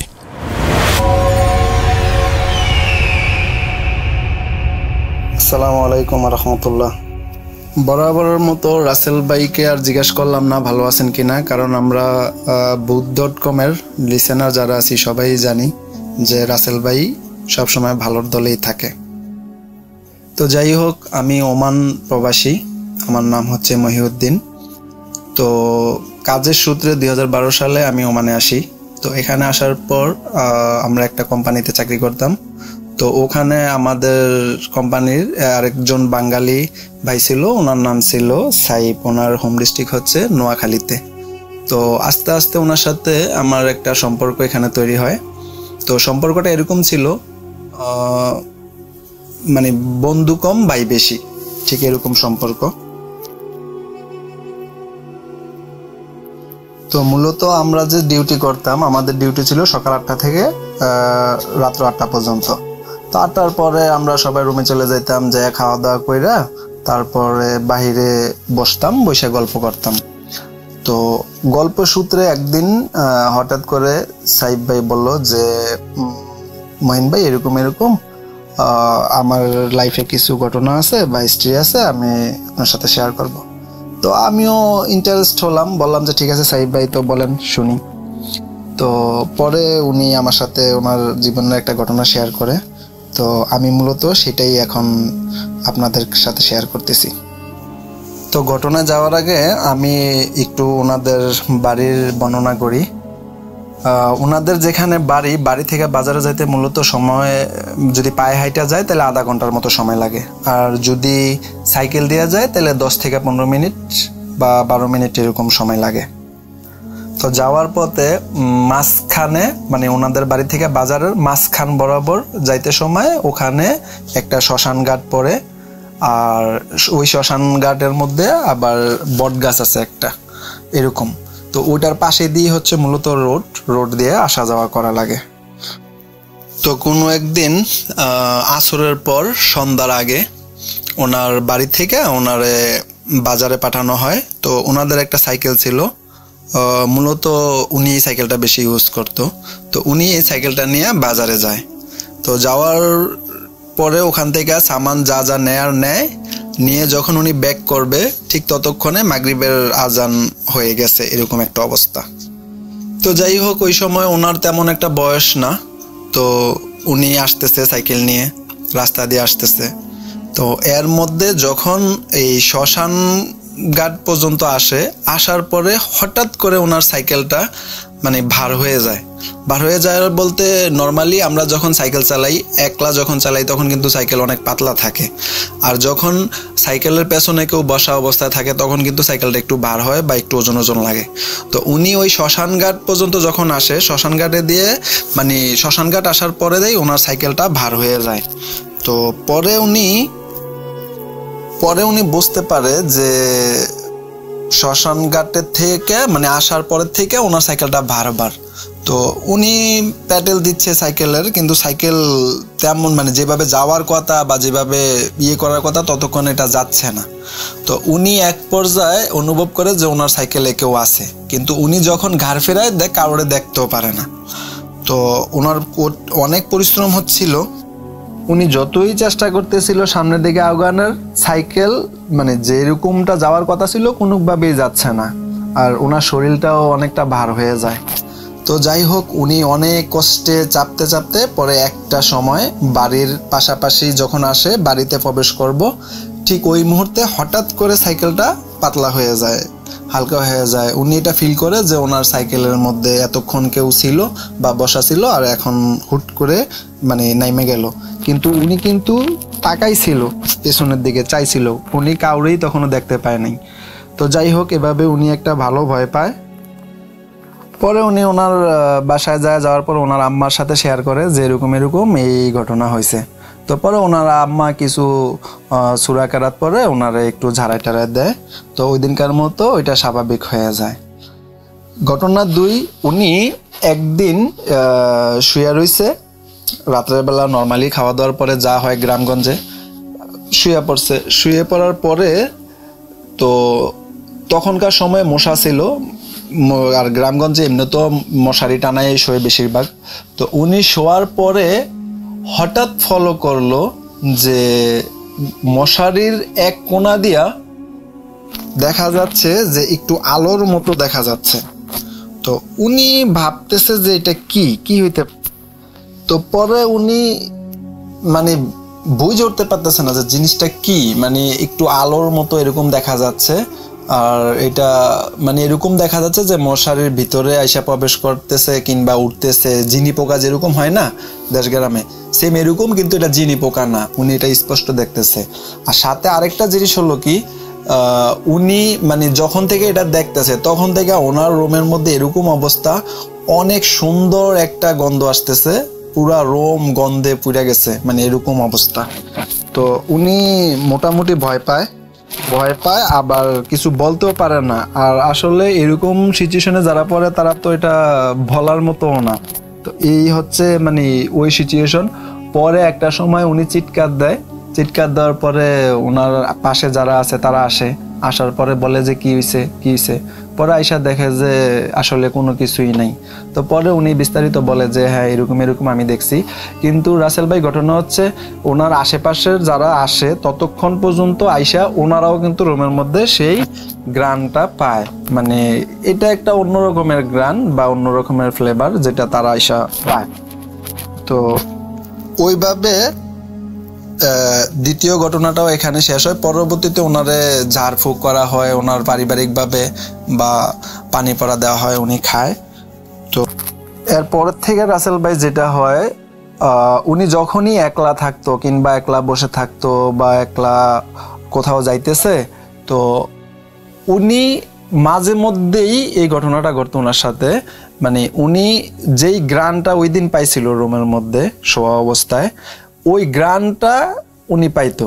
আর উনি যখনই এই গ্রানটা পাইতো তখন উনি বুঝতে পারতো যে ওনার আশেপাশে কেউ একজন আছে কিংবা কারো উপস্থিতি আছে, কিন্তু উনি চোখে দেখতো না।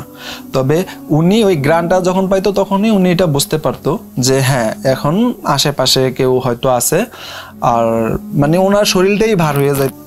যাই হোক, এভাবে ওনার সাথে চলতে থাকে। তো এরকম ওনার সাথে নাকি এরকম অসংখ্যবার হয়েছে, আর উনি এটার উপস্থিতি টের পাইতো।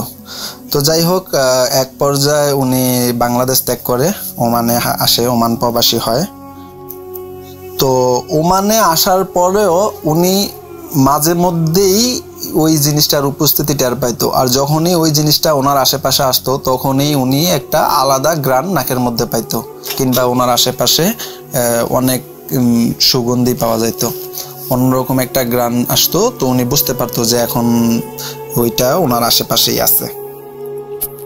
তো কোনো এক রাতে ওমানের ঘটনা এটা, তো উনি বুঝতে পারে যে এখন মানে হঠাৎ গ্রানটা আসে, তো পরে উনি বুঝতে পারে যে এখন ওনার আশেপাশে আছে। তো এর মধ্যে উনি একটু মানে ভয়ের মধ্যে আছে, ওনার শরীরের পশমগুলা দাঁড়ায় গেছে, এরকম একটা অবস্থা, শরীর ভার হয়ে গেছে। এর মধ্যে হালকা জোনাক পড়ছিল, উনি যেটা আমার যেভাবে বলছিল।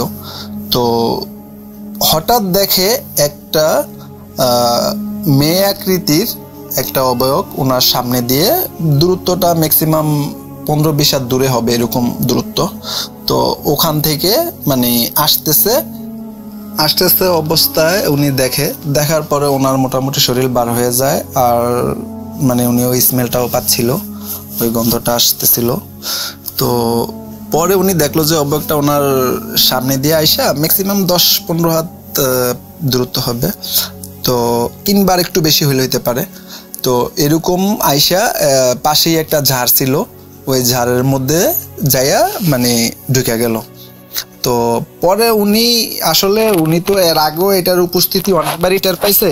তো ওই দিন ওনার মানে মনের মধ্যে একটা জাগলো যে আজকে দেখি এটা কি, আজকে দেখবো, কিংবা কোনো মানুষই কিনা। আবার গন্ধটাও আসলো, স্মেলটাও পাইলাম।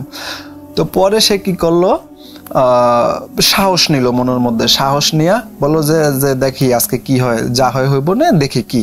তো ওনার হাতে মোবাইল ছিল, উনি মোবাইলের ফ্ল্যাশ লাইট দিল, দিয়া পরে ওই ঝাড় পর্যন্ত গেল। যাইয়া পরে ওখানে দেখে যে আসলে কিচ্ছুই নেই, ওই জায়গাটা একদম খালি ছিল, ওখানে মানুষ কিংবা কোনো অবয়ব কোনো কিছুর কোনো কিচ্ছুই নেই। তো এইভাবে মানে চলে। তো দেখে পরে উনি তো অবাক হয়ে যায় এবং প্লাস ভয়ও পায়।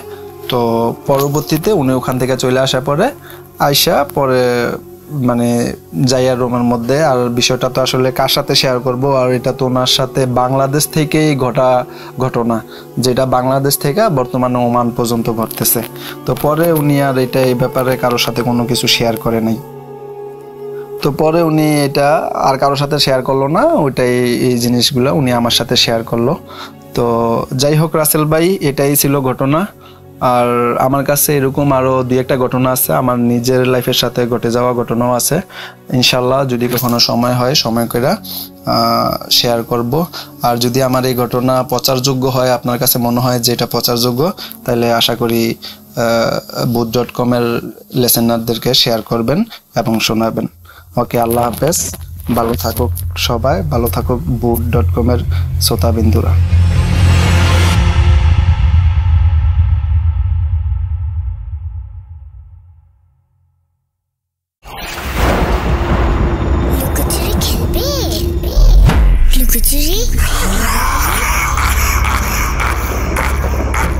You will never be alone.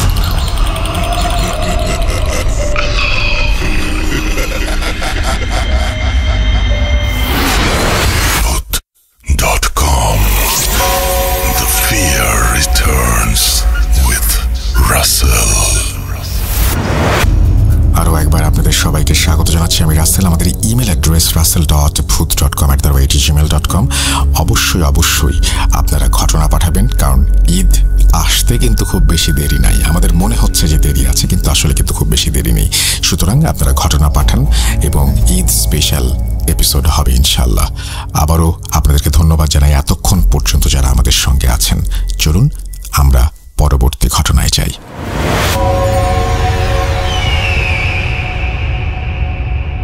আসসালামু আলাইকুম রাসেল ভাই এবং প্রিয় শ্রোতা বন্ধুরা, আমি মোহাম্মদ সাবিত আলম বলছি। আমি আপনাদের সকলের প্রিয় boot.com-এর একজন মডারেটর এবং আমি boot.com-এর একজন অফিসিয়াল স্টোরি টেলার। আজকে আমি আপনাদের সামনে নিয়ে এসেছি নতুন একটি স্টোরি, যে ঘটনাটি আসলে আমাকে বলেছেন একজন আন্টির নাম হচ্ছে সামিরা আন্টি। সামিরা আন্টি যখন আমাকে ঘটনাটি বলেন, উনি আমাকে বলেছিলেন যে এই ঘটনাটি আসলে উনি শেয়ার করতে চাননি কখনো, কিন্তু তার মনের ভেতরে এই ঘটনাটি একটা বার্ডেন হিসেবে ছিল, যেই কারণে আজকে উনি ওনার এই ঘটনাটি আমার কাছে শেয়ার করেছেন আপনাদের সামনে উপস্থাপন করার জন্য।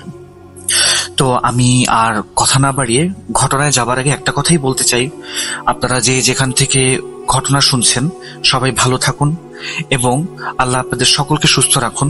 আমার জন্য দোয়া করবেন এবং আপনাদের সকলের জন্য আমার দোয়া থাকবে। চলুন ঘটনায় চলে যাই এবার। সামিরা আন্টি আমাকে বলেছেন যে উনার হাজবেন্ড আসলে প্রবাসী ছিলেন একজন।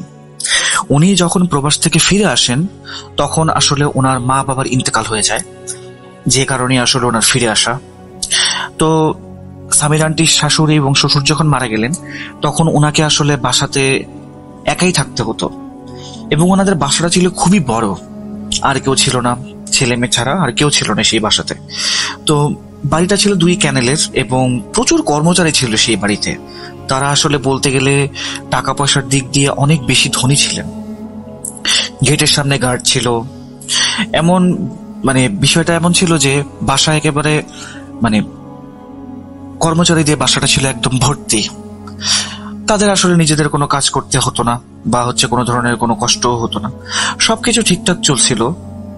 এমন সময় ওনাদের বাড়িতে একদিন ডাকাতি হলো।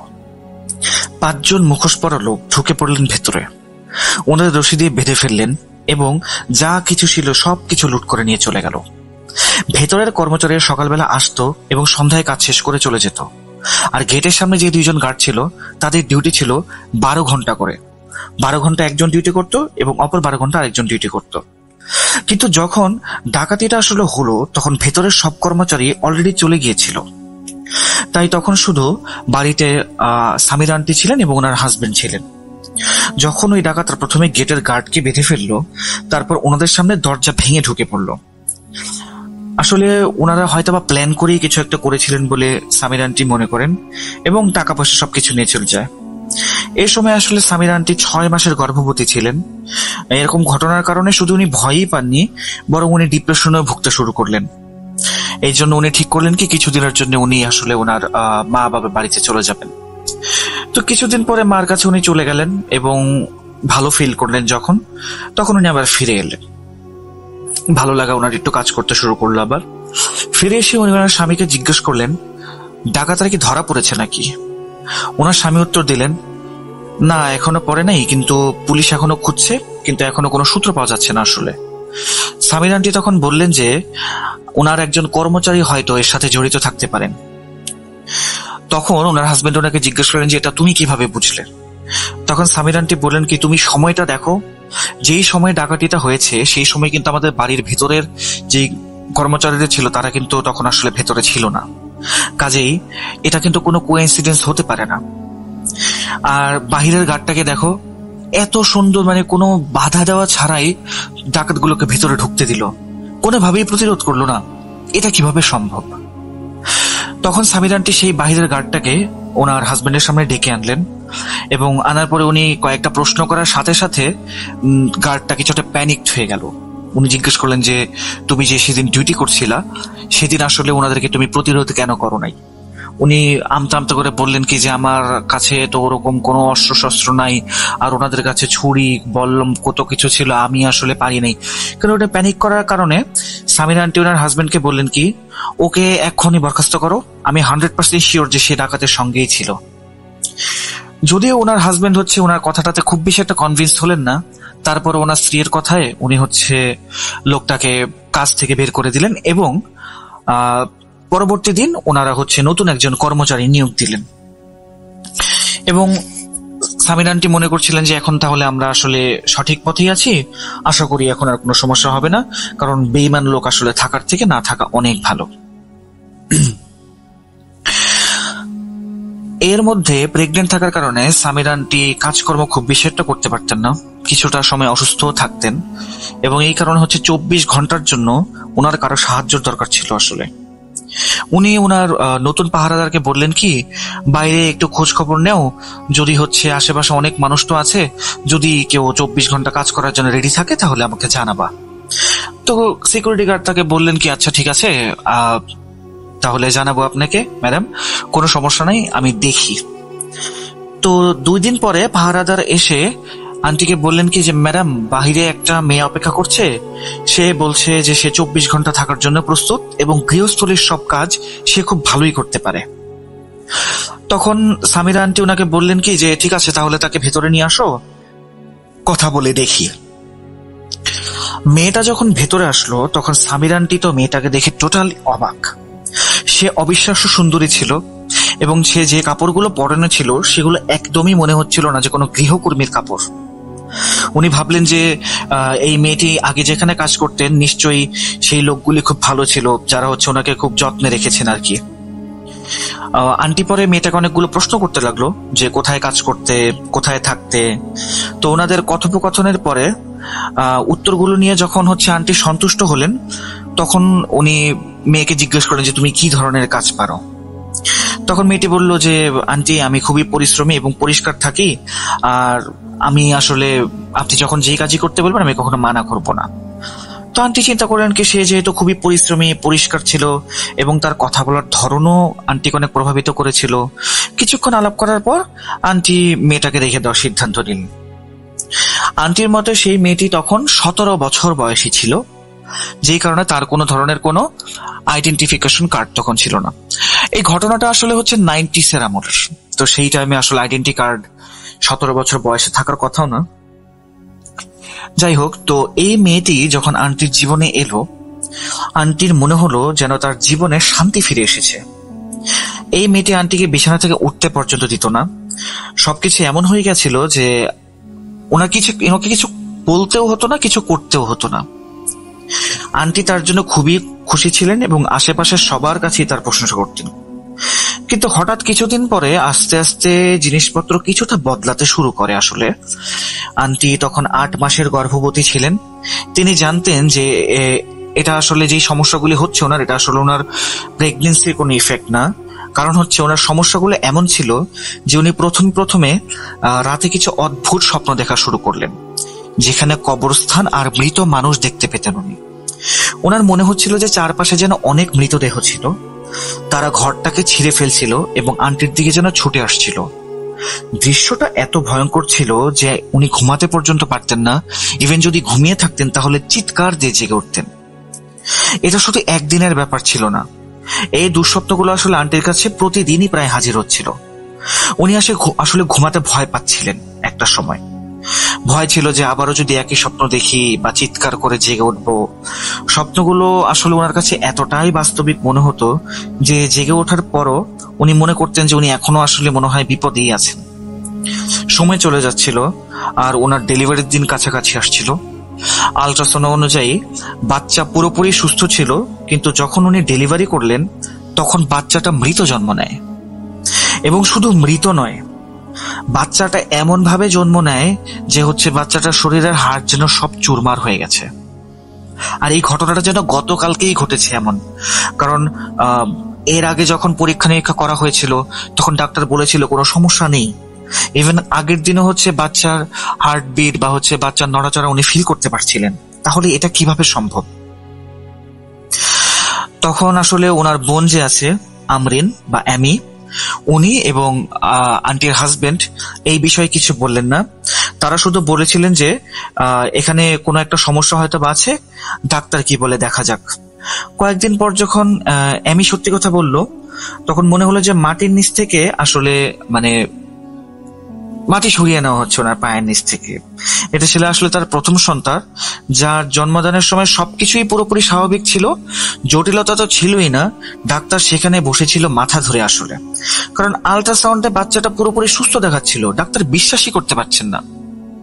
আমি যখন ডাক্তারকে বললো যে গতকালকে তো ঠিক ছিল, তখনই আসলে এরকম একটা অদ্ভুত অবস্থা যে এটা কেমন, কিভাবে সম্ভব। হাসপাতালে একদম ভিড় ভাট্টা লেগে গেছিল। ডাক্তাররা একটা বোর্ড গঠন করলেন এবং পুরো ব্যাপারটা তদন্ত করতে চাইলেন, কিন্তু আসলে তারা কোনো সিদ্ধান্তে উপনীত হতে পারেননি। তখনও ওনার জন্য দিনটা একেবারে দুঃস্বপ্নের মতো ছিল। শুধু সেই মানুষই ব্যথা অনুভব করতে পারে যারা তাদের সন্তানের এমন মৃত্যু সহ্য করেছে। উনি দিনের পর দিন অজ্ঞান অবস্থায় ছিলেন এবং শেষ পর্যন্ত ডিপ্রেশনে চলে গেলেন। উনি ওনার বাচ্চার মুখ পর্যন্ত দেখতে পারছিলেন না। ওনার মা ওনাকে বলতেন, দেখো মা, তুমি যদি তাকে দেখো তাহলে তোমার মেজাজ আরো খারাপ হয়ে যেত।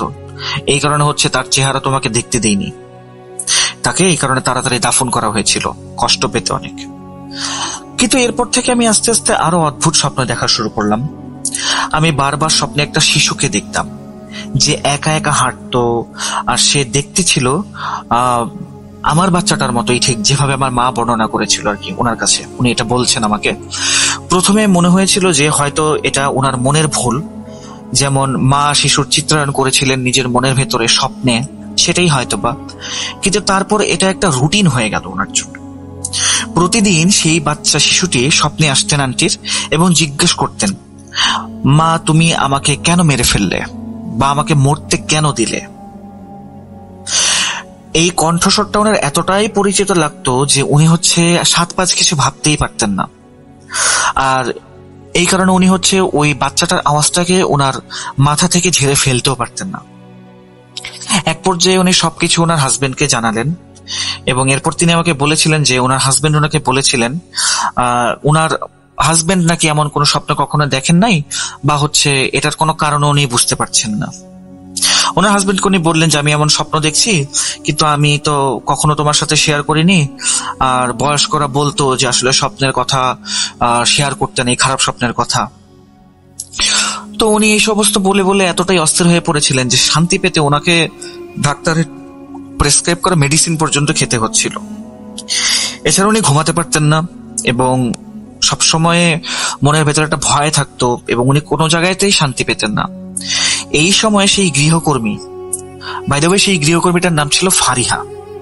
তো সেই সময় সেই গৃহকর্মী ফারিহা ওনার খুবই যত্ন নেওয়া শুরু করলো। তো রাতের বেলা তার জন্য জেগে থাকতো মেয়েটা, দিনের বেলাতেও সবসময় পাশে থাকতো, যা কিছুই দরকার হতো তাই করতো।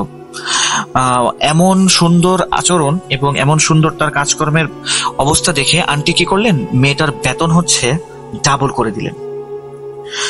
এই চিন্তা করে যে যদি সেই টাইমে আমাকে ছেড়ে চলে যায় বা হচ্ছে কোনোভাবে কাজ ছেড়ে দেয়, তাহলে তো হয়তো আমি পাগল হয়ে যাব।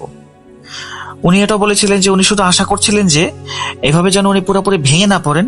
এতদিন যা ঘটেছে এ সবকিছু তো ওনার মাথায় আটকেই ছিল। তারপরে হচ্ছে ওনার বাচ্চাটাও মারা গেল, এই জন্য উনি হচ্ছে মনমরা। আর এই মেয়েটাও যদি এখন চলে যায় তাহলে হচ্ছে আসলে ওনার অবস্থা খুব খারাপ হয়ে যাবে। তো একদিন এরকম চলতে থাকার পরে উনি হচ্ছে ওনার কাপড়ে কিছু একটা অনুভব করলেন, মানে হচ্ছে কিছু একটা শক্ত কিছু একটা অনুভব করলেন, এবং উনি বললেন কি যেটা অ্যাকচুয়ালি হতে পারে কোনো একটা তাবিজ। তো তাবিজ যখন ওনার কাছে মনে হলো, তখন উনি এটা চিন্তা করলেন যে কাপড়ের ভেতরে সেলাই করে এই তাবিজ ঢোকানো, তাহলে এটা আসলে কি ঘটনা। আসলে আন্টির বাসায় কাপড় ধোয়ার জন্য একজন গৃহকর্মী ছিল, ইস্ত্রি করার জন্য একজন, এবং সেলাই কাজ করার জন্য একজন ছিল। আর 24 ঘন্টা 7 দিন হচ্ছে যে এই গৃহকর্মীটা তার সাথে থাকতো, তাকে উনি ডেকে নিলেন এই তাবিজ জিনিসটা দেখানোর জন্য। এরপর যখন আন্টি ওনাকে তাবিজটা দেখানোর জন্য ডাকলেন, তখন যে কাপড় ধুইতো সেই হচ্ছে মহিলাটা বলল কি যে, ও ম্যাডাম এটা কি, এটা তো জাদু, এটা তো আপনার উপরে কেউ জাদু করেছে। আমি তাকে জিজ্ঞেস মানে আন্টি তাকে জিজ্ঞেস করলেন যে তুমি এটা কি বলছো, জাদু কিভাবে হয়, তুমি জাদু সম্পর্কে কি জানো। সে বলল কি যে শুনেছি কে জাদু যখন কেউ করে তখন হচ্ছে এরকম তাবিজ বা হচ্ছে কোনো অ্যামিউলেট এগুলা জিনিসপত্র রাখতে হয়। আন্টি চিন্তা করলেন যে আমি কার ক্ষতি করেছি যে আমার উপরে কেউ জাদু করবে, বা আমি তো এরকম ভাবে কোনো অন্যায় করিনি বা কারোর সাথে কোনো খারাপ আচরণ তো করিনি। তখন ওই মহিলাটি আন্টিকে একটা বড় বোনের মতো বুঝিয়ে দিলেন যে দেখেন ম্যাডাম, সময় খুব খারাপ যাচ্ছে, মানুষ তো এতটা ঈর্ষান্বিত হতে পারে এবং হচ্ছে ক্রোধের বশবর্তী বা হচ্ছে হিংসার বশবর্তী হতে পারে, যে কারণে আপনার উপরে জাদু করতে পারে। আপনার পরিবারটা যথেষ্ট পরিমাণে ভালো, আপনার হাজবেন্ড একটা ভালো অ্যামাউন্টের টাকা কামাচ্ছে, আপনার কোনো কিছুর অভাব নেই, সেটা দেখে হয়তো বা কেউ হিংসার বশবর্তী হতেই পারে। আচ্ছা, এই পরামর্শগুলো দেওয়ার পরে আন্টি ওনাকে আর কিছু বলেন নাই। এরপর ওনাদের লন্ড্রির জন্য যে মহিলাটা আছে, উনি তাকে ফোন করে জিজ্ঞেস করলেন যে এটা কি তার কাজ কিনা, জামা কাপড় ধোয়ার সময় সেই কাজ করেছে কিনা। আন্টি ওনাদের দুইজনকেই জিজ্ঞেস করলেন, ডেকে অনেক কিছু বললেন, কিন্তু তারা দুইজনই হচ্ছে অবাক হয়ে গেলেন যে এটা আন্টি আপনি কি বলছেন ম্যাডাম, আমরা তো এরকম কখনো কিছু করি না। শেষ পর্যন্ত আন্টি যখন চিন্তা করলেন যে হতে পারে হয়তোবা তারা কোনো কিছু একটা করছে, আন্টি আর রিস্ক নিতে চাননি, ওনাদের দুজনকে হচ্ছে আন্টি কাজ থেকে বের করে দিলেন। এবং নিজে উনি চিন্তা করছেন কি ওনাদেরকে যদি কাজ থেকে বের না করি তাহলে এই পরিস্থিতিটা হয়তোবা সামাল দিতে পারবো না, কাজে বের করে দেওয়াটাই ভালো। এর মাঝখানে উনি ঘরের মধ্যে অনেক কিছু দেখছেন, চিন্তা করছেন, স্বপ্ন দেখছেন, এমন কাগজের প্রভাব দেখছেন, চিন্তা করছেন এইসব নিয়ে, কিন্তু ওনার হাজবেন্ডের ভেতরে এরকম কোনো প্রতিক্রিয়া নেই, যেন উনি আসলে এগুলো কিছু বুঝতেই পারছেন না। কিন্তু এর মাঝখানে ওনার হাজবেন্ডও ভালো স্বাস্থ্যের অধিকারী ছিলেন না, উনি কেবলই অসুস্থ থাকতেন এবং আগের চেয়ে অনেক বেশি ঘুমাতেন। এখন যে মানুষ সকাল 6টা-7টায় ওঠে, সে তখন দুপুর পর্যন্ত ঘুমানো শুরু করলেন। ওনার স্বাস্থ্য অনেকদিন ধরেই খারাপ চলতে লাগলো। ওনার একটা গার্মেন্টস ফ্যাক্টরি ছিল এবং উনি একটা গার্মেন্টস ফ্যাক্টরিতে কাজ করতেন এবং উনি কখনো ছুটি নেননি, কিন্তু হঠাৎ করে উনি অনেক বেশি ছুটি নেওয়া শুরু করলেন। এক রাতে আন্টি একটা ভয়ঙ্কর মুখ খোলা মহিলার স্বপ্ন দেখলেন। এমন ভাবে মহিলাটি নাকি স্বপ্নে গান গাইছিল যেন আন্টির পুরো শরীর এবং মুখে যেন আগুনে পুড়ে যাচ্ছিল, এমন মনে হচ্ছিল আন্টির। সেই মহিলাটি আন্টির স্বামীর দিকে ধেরে আসছিল এবং তাকে ধরার চেষ্টাও করছিল। ওনার স্বামী নাকি ওনার স্বপ্নে ওই মহিলাটার থেকে মুক্তি পাওয়ার জন্য অনেক চেষ্টা করছিলেন, কিন্তু উনি পালাতে পারছিলেন না। আন্টির হাজবেন্ড স্বপ্নে ওনার দিকে তাকিয়েছিলেন এবং সে আঙ্গুল দিয়ে অদ্ভুত কিছু চিহ্ন বানালেন, যা দেখে মনে হচ্ছে কোনো শয়তানি চিহ্ন বা কারো কনস্পিরেসি বা হচ্ছে ষড়যন্ত্র।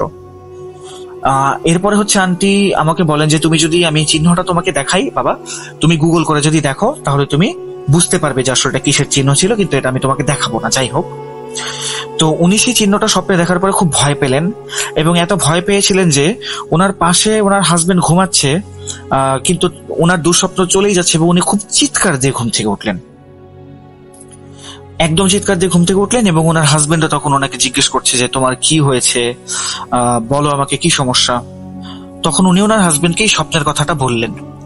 ওনার হাজবেন্ড কিছুক্ষণ চুপ করে বসে রইলেন, এরপরে না উনি কাঁদতে শুরু করলেন।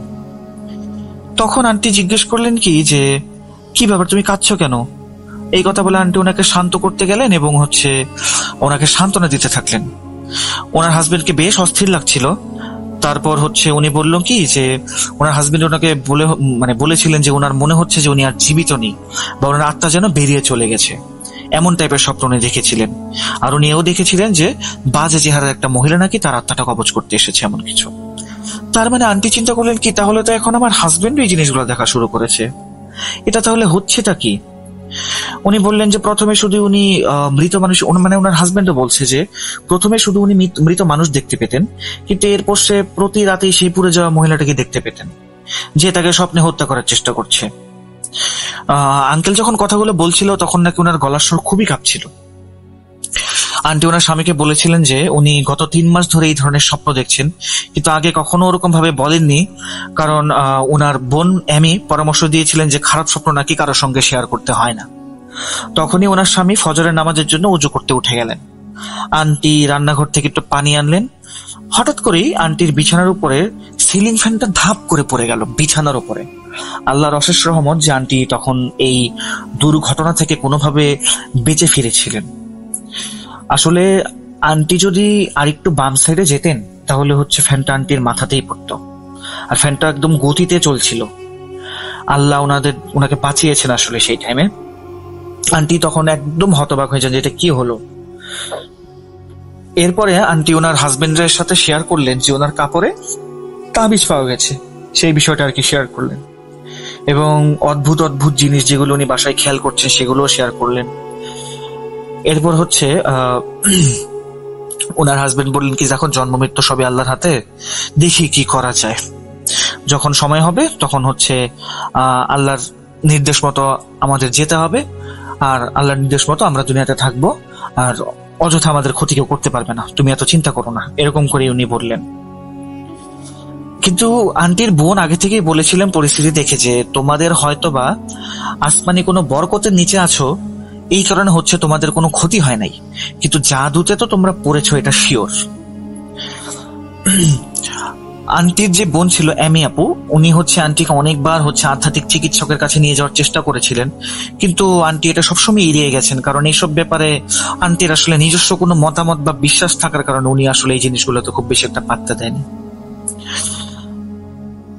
হঠাৎ করে একদিন অ্যামি আপু এমন কিছু বললেন ওনার বাসায় এসে, যেটা আসলে আন্টি আগে কখনো দেখেননি আর শোনেননি। অ্যামি আপু একটা মহিলাকে নিয়ে এসেছিলেন। সেই মহিলা যখন গেটের কাছে আন্টিকে দেখলো তখন সে একদম থমকে গেল এবং ওনার মুখের দিকে অন্যরকম অদ্ভুত ভাবে তাকিয়ে রইল। মনে হচ্ছিল যে উনি খুব ভাবনায় পড়ে গেছেন।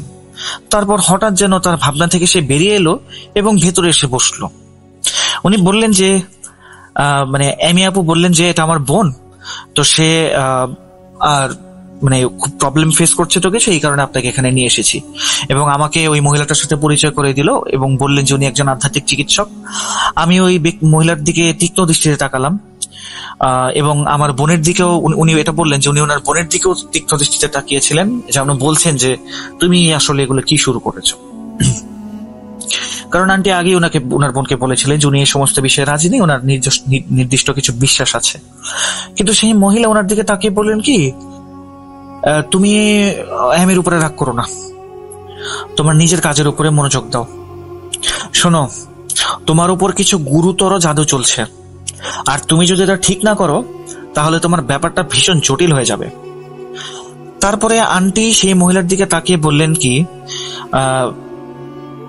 গতকালকে এমন কিছু হয়েছে, অ্যামিকে বলেছিলাম, অ্যামি হয়তো এই কারণে চিন্তিত, কিন্তু এরকম আসলে কিছু না, আপনার সাহায্য আমাদের লাগবে না। এবং এটাও বললেন যে আন্টি আসলে আমি এই সমস্ত জিনিসে বিশ্বাস করি না, দয়া করে আমার মাথায় আপনি এই সমস্ত জিনিস ঢোকাবেন না। আমি ইতিমধ্যে অনেক চাপের মধ্যে আছি আর বিষণ্ণতার সাথে জিনিসগুলো মোকাবেলার চেষ্টা করছি। I am trying to heal myself and my family, so please leave us alone, এরকম করে বলেছিলেন। ওই মহিলাটি তখন বলে কি যে, মামনি, এটা শুধু বিষণ্ণতা না, আর তুমি যে কল্পনাগুলো করছো না, তোমার সাথে যা হচ্ছে এগুলো কোনো সাধারণ বিষয় না, এগুলো হচ্ছে জাদু। যদি কখনো দরকার পড়ে আমাকে ডেকো। এই কথা বলে মহিলাটি চলে গেলেন। এরপর হচ্ছে আন্টি ওই মহিলার সামনে 2 হাত জোর করে বললেন কি যে, আপনি দয়া করে থামেন, আমার সহ্য হচ্ছে না, আমি খুবই সদয় মানুষ, আপনি চলে যেতে পারেন, আমি আপনাকে কিছুই বলবো না, আপনি চলে যান। আন্টি তখন যাওয়ার আগে বললেন কি যে, শোনো বাবা, আমার কথাগুলো ভালোভাবে শোনো, যদি তাড়াতাড়ি চিকিৎসা না করো তাহলে তোমার বাড়িতে কেউ মারা যাবে। এরপর আন্টি কাঁদতে কাঁদতে ওনাকে বললেন কি যে, আপনি চলে যান, দয়া করে, আপনার কোনো চিকিৎসা দরকার নেই, কিচ্ছু দরকার নেই, আমি আপনার হাত পা ধরছি, আপনি চলে যান। এরপরে ওই মহিলাটা আর কি করবে, কিছু না করে উনি চলে গেলেন। তারপর ওনার বোন এমি ওনাকে বাড়ির ভেতরে এসে বললেন কি যে, তুমি আপু কাজটা ঠিক করো নাই, তোমার উচিত ছিল ওনার সাথে ভালো মতো কথা বলা, অ্যাটলিস্ট ওনার কথাগুলো শোনা, তোমার ভালোর জন্য আমি এই কাজটা করেছিলাম, তোমার উচিত ওনাকে সরি বলা। কিন্তু আন্টি এরপরে এই জিনিসগুলো নিয়ে খুব বেশি একটা পাত্তা দেননি, কারণ উনি চিন্তা করেছিলেন যে এত সমস্যার কারণে উনি এতটাই দুর্বল হয়ে পড়েছিলেন যে ওনার চেহারার রংটা পর্যন্ত ফ্যাকাশে হয়ে গেছিল। উনি বুঝতে পারছিলেন না আসলে কি হচ্ছিল। উনি যে ওষুধটা আসলে ডাক্তার প্রেসক্রাইবের জন্য নিতে চাচ্ছিলেন বা নিচ্ছিলেন, আস্তে আস্তে কি ওনার হাজবেন্ডের অবস্থা এত খারাপ হওয়া শুরু করলো যে ওনার হাজবেন্ড নিজে পর্যন্ত সেই ওষুধটাই খাওয়া শুরু করলেন। তো এরপরে উনি বেশ চিন্তিত যে এটা আসলে কি হচ্ছে, আমার হাজবেন্ডের এরকম একটা অবস্থা, আমার এরকম অবস্থা, কি যে করি কিচ্ছু বুঝতে পারছি না। আচ্ছা, এরপরে একদিন আন্টি সন্ধ্যার দিকে কফি খাচ্ছিলেন এবং কফিটা নিয়ে উঠোনের দিকে কফি খেতে বেরিয়ে গেলেন। চাঁদ দেখতে কফি খাচ্ছিলেন এবং ওনার কাছে মনে হচ্ছিল উনি আবার স্বপ্ন দেখছেন। ওনার স্বামী নদীর পাড়ে চোখ বন্ধ করে দাঁড়িয়েছিলেন আর উনি তার দিকে হাত বাড়াতে গেলেন, কিন্তু মনে হলো যে তার স্বামী তার কোনো কথা শুনতে পাচ্ছে না। তো ওনার কাছে জিনিসটা অনেকটা স্বপ্নের মতো লাগছিল, কিন্তু আসলে ওনার হাজবেন্ড ওনার সামনেই তখন দাঁড়িয়েছিল। উনি পাহারাদারকে ডাকলেন, বললাম কি যে, দ্রুত ওকে নিয়ে আসো। কারণ ওনার হাজবেন্ড আমি এখানে একটা জিনিস ভুল বলেছি, সেটা উঠোন বলেছিলাম, আসলে উনি ছাদে ছিলেন, চাঁদ দেখছিলেন। তো ছাদের একদম কোনাতে চলে যাওয়ার কারণে উনি পাহারাদারকে বললেন কি যে, তাড়াতাড়ি ওকে ধরে নিয়ে আসো, পড়ে যাবে আবার। চোখ বন্ধ করেছিলেন মনে হচ্ছে উনি। যাই হোক, এরপর ওনার স্বামী চোখ বন্ধ করে তো ছিলেন এবং এমন ভাবে ইশারা করছিলেন যেমনটা সেই স্বপ্নে মহিলাটা করছিল। উনি দেখলেন কি যে, এই মহিলাটা আঙ্গুল দিয়ে যেরকম শয়তানি সংকেত দিল না স্বপ্নের মধ্যে, ওনার হাজবেন্ড এরকম সংকেত দেওয়া শুরু করলেন। ওনার হাজবেন্ড কয়েক সেকেন্ডের মাঝে চোখ খুললেন এবং তার দিকে তাকালেন, তারপরে সংকেত দিলেন এবং 6 তলা থেকে উনি লাফ দিলেন। ওনাকে লাফ দিতে দেখে তো আন্টির অবস্থা একেবারেই খারাপ। যখন আস্তে আস্তে জ্ঞান ফিরল, তখন আন্টি ওনাকে নিজের ঘরে আবিষ্কার করলেন এবং খবর পেলেন যে ওনার হাজবেন্ড আসলে ইতিমধ্যে ইন্তেকাল করেছেন ছাদ থেকে পড়ে গিয়ে। তখন এমি আপু ওনার পাশে এসে বসলেন, কান্নাকাটি করছিলেন এবং তখনও যদিও পরিবারের পাশে থাকার কথা, তারপরে এমি আপু ওনাকে বলেছিলেন কি যে, আপা আমি তো তোমাকে আগেই বলেছিলাম, যদিও এটা এখন বলার সময় না, কিন্তু তুমি একটু ভেবে দেখো। কিন্তু আন্টি তখন এমি আপুর কথা গ্রাহ্য করেননি। স্বামীর মৃত্যুর খবর শুনে উনি স্বাভাবিকলি খুবই শকে ছিলেন এবং উনি জানেন না যে কতদিন উনি এই ডিপ্রেশনটার ভেতরে ছিলেন। উনি সবসময় ওনার হাজবেন্ডের স্মৃতি নিয়েই বাসায় থাকতেন। এরপরে উনি ওনার বাবার বাড়িতে চলে যান, যেহেতু এখানে থাকলে ওনার হাজবেন্ডের প্রতিটি স্মৃতি ওনার মনে পড়বে, সেই কারণে এখান থেকে কিছু দূরের জন্য উনি দূরে চলে গিয়েছিলেন। যখন বাড়ি ফিরে আসলেন, ওনার কাছে বাড়ি ফিরে আসার জন্য খুবই মন টানছিল যে ওনার হাজবেন্ডের কাপড় চোপড় উনি কতদিন ধরে দেখেন না। তো উনি বাড়ি ফিরে আসলেন। তারপর সেই 24 ঘন্টা যে কাজ করতো সেই মেয়েটা দেখলেন, যে বাসায় আসার পরে দেখলেন যে মেয়েটা রান্না বান্না করছে। আন্টি তাকে বললেন কি যে, ফারিহা মা 1 কাপ কফি বানায় দাও, তারপর আমি একটু শুবো, মাত্র আসছি তো, একটা কফি বানায় দাও আমাকে। তো এই বলে আন্টি ঘরে চলে গেলেন। তো যাওয়ার পরে সেখান থেকে উনি কি বললেন, লিভিং রুমের দিকে যখন যাচ্ছেন, তখন রান্নাঘর থেকে উল্টাপাল্টা কিছু আওয়াজ আসছে। মনে হচ্ছিল যেন কেউ কারোর সাথে ফোনে কথা বলছে, যেমনটা গোপনে যদি কেউ কথা বলে। আন্টি যদিও কারো পার্সোনাল বিষয়ে কোনো কিছু ইন্টারফেয়ার করতেন না, কিন্তু ওই দিন হচ্ছে এই জিনিসটা ওনার একটু চিন্তা হলো যে হচ্ছে গোপনে কথা বলছে, এটা আবার কি ধরনের কথাবার্তা, তো জানালার ওই পাশে আসলে কে, কার সাথেই বা কথা বলছে, কারণ এখন তো মোবাইল ফোনেরও যুগ ছিল না আসলে ওরকম, তো জানালার পাশে হয়তো বা কেউ এসছে যার সাথে কেউ হয়তো বা কথা বলছে। তো এরপরে যখন হচ্ছে আন্টি ঘরে গিয়ে ফারিয়াকে জিজ্ঞেস করলেন যে তুমি কি কারোর সাথে কথা বলছিলা, ও সরাসরি না করলো, বললো কি যে না আমি তো কারোর সাথে কথা বলি নেই ম্যাডাম, আমি নিজেই আসলে গান করছিলাম। আচ্ছা যাই হোক, এরপরে উনি হচ্ছে একদিন ছাদে কাজ করছেন, মানে ওই ফারিয়া কাজ করছিল ছাদের উপরে। তো তখন উনি যখন পেছন থেকে আসলেন তখন উনি দেখলেন কি ছাদে অন্য একটা লোক দাঁড়িয়ে আছে এবং ফারিয়া তার সাথে দাঁড়িয়ে। সে বলছে যে ওনার তো হচ্ছে হাজবেন্ড তো মারা গেছে, এবার আন্টির পালা, আন্টি মরলেই আমার প্রতিশোধ পুরাপুরি মানে মিটে যাবে। তো এই কথা শুনে তো আন্টি মানে একেবারে অবাক যে এটা কি বলছে। আন্টি সাথে সাথে ওনার চুলের, মেয়েটার চুলের মুষ্টিটা ধরে ফেললেন এবং টান দিয়ে তাকে বের করে আনলেন এবং গার্ডের সামনে বসিয়ে তাকে গার্ডকে বললেন কি যে এটার উপরে নজর রাখো। এরপর উনি ওনার ভাইকে এবং এমি আপুকে ফোন দিয়ে দ্রুত আসতে বললেন। এমি আপু এবং হচ্ছে আন্টির ভাই দুজনে চলে এলেন। যখন আন্টি ওনাদেরকে সবকিছু খুলে বললেন তখন ওনার ভাই রেগে গিয়ে পুলিশের ভয় দেখানো শুরু করলো মেয়েটাকে বললো তাড়াতাড়ি সবকিছু বল, না হলে পুলিশ দিয়ে তোকে এখন ধরাবো। প্রথমে সে সবকিছু অস্বীকার করলেও কিছুক্ষণ পরে যখন আমরা পুলিশের কাছে যাওয়ার চিন্তা ভাবনা করছিলাম তখন সে মাপ চেয়ে কাঁদতে শুরু করলো। আন্টি বললেন, তখন মেয়েটা বলতে লাগলো যে তাকে যদি ছেড়ে দেওয়া হয় তবে সে সবকিছু স্বীকার করবে। তখন আন্টি তাকে বললেন কি যে তাড়াতাড়ি এসে সবকিছু বল, তুমি এখন পর্যন্ত যা কিছু করেছো সবকিছু আমাদেরকে বলো। এরপরে মেয়েটা কি করলো, ঘরের বিভিন্ন জায়গা থেকে নানান ধরনের তাবিজ তুলে আনলো এবং এমন এমন কথা বলছিল যেগুলো শুনে আসলে আন্টির মানে পায়ের তলা থেকে মাটি সরে যাচ্ছিল। ওনাদের গৃহকর্মী ওনাদের উপরে জাদু করেছে এবং শুধু জাদু না, সে নাকি নিজেই করেছে। যেভাবে সে ব্যাখ্যা করছিল তার আন্টি যেন রক্ত জমে যাচ্ছিল শরীরের ভিতরে।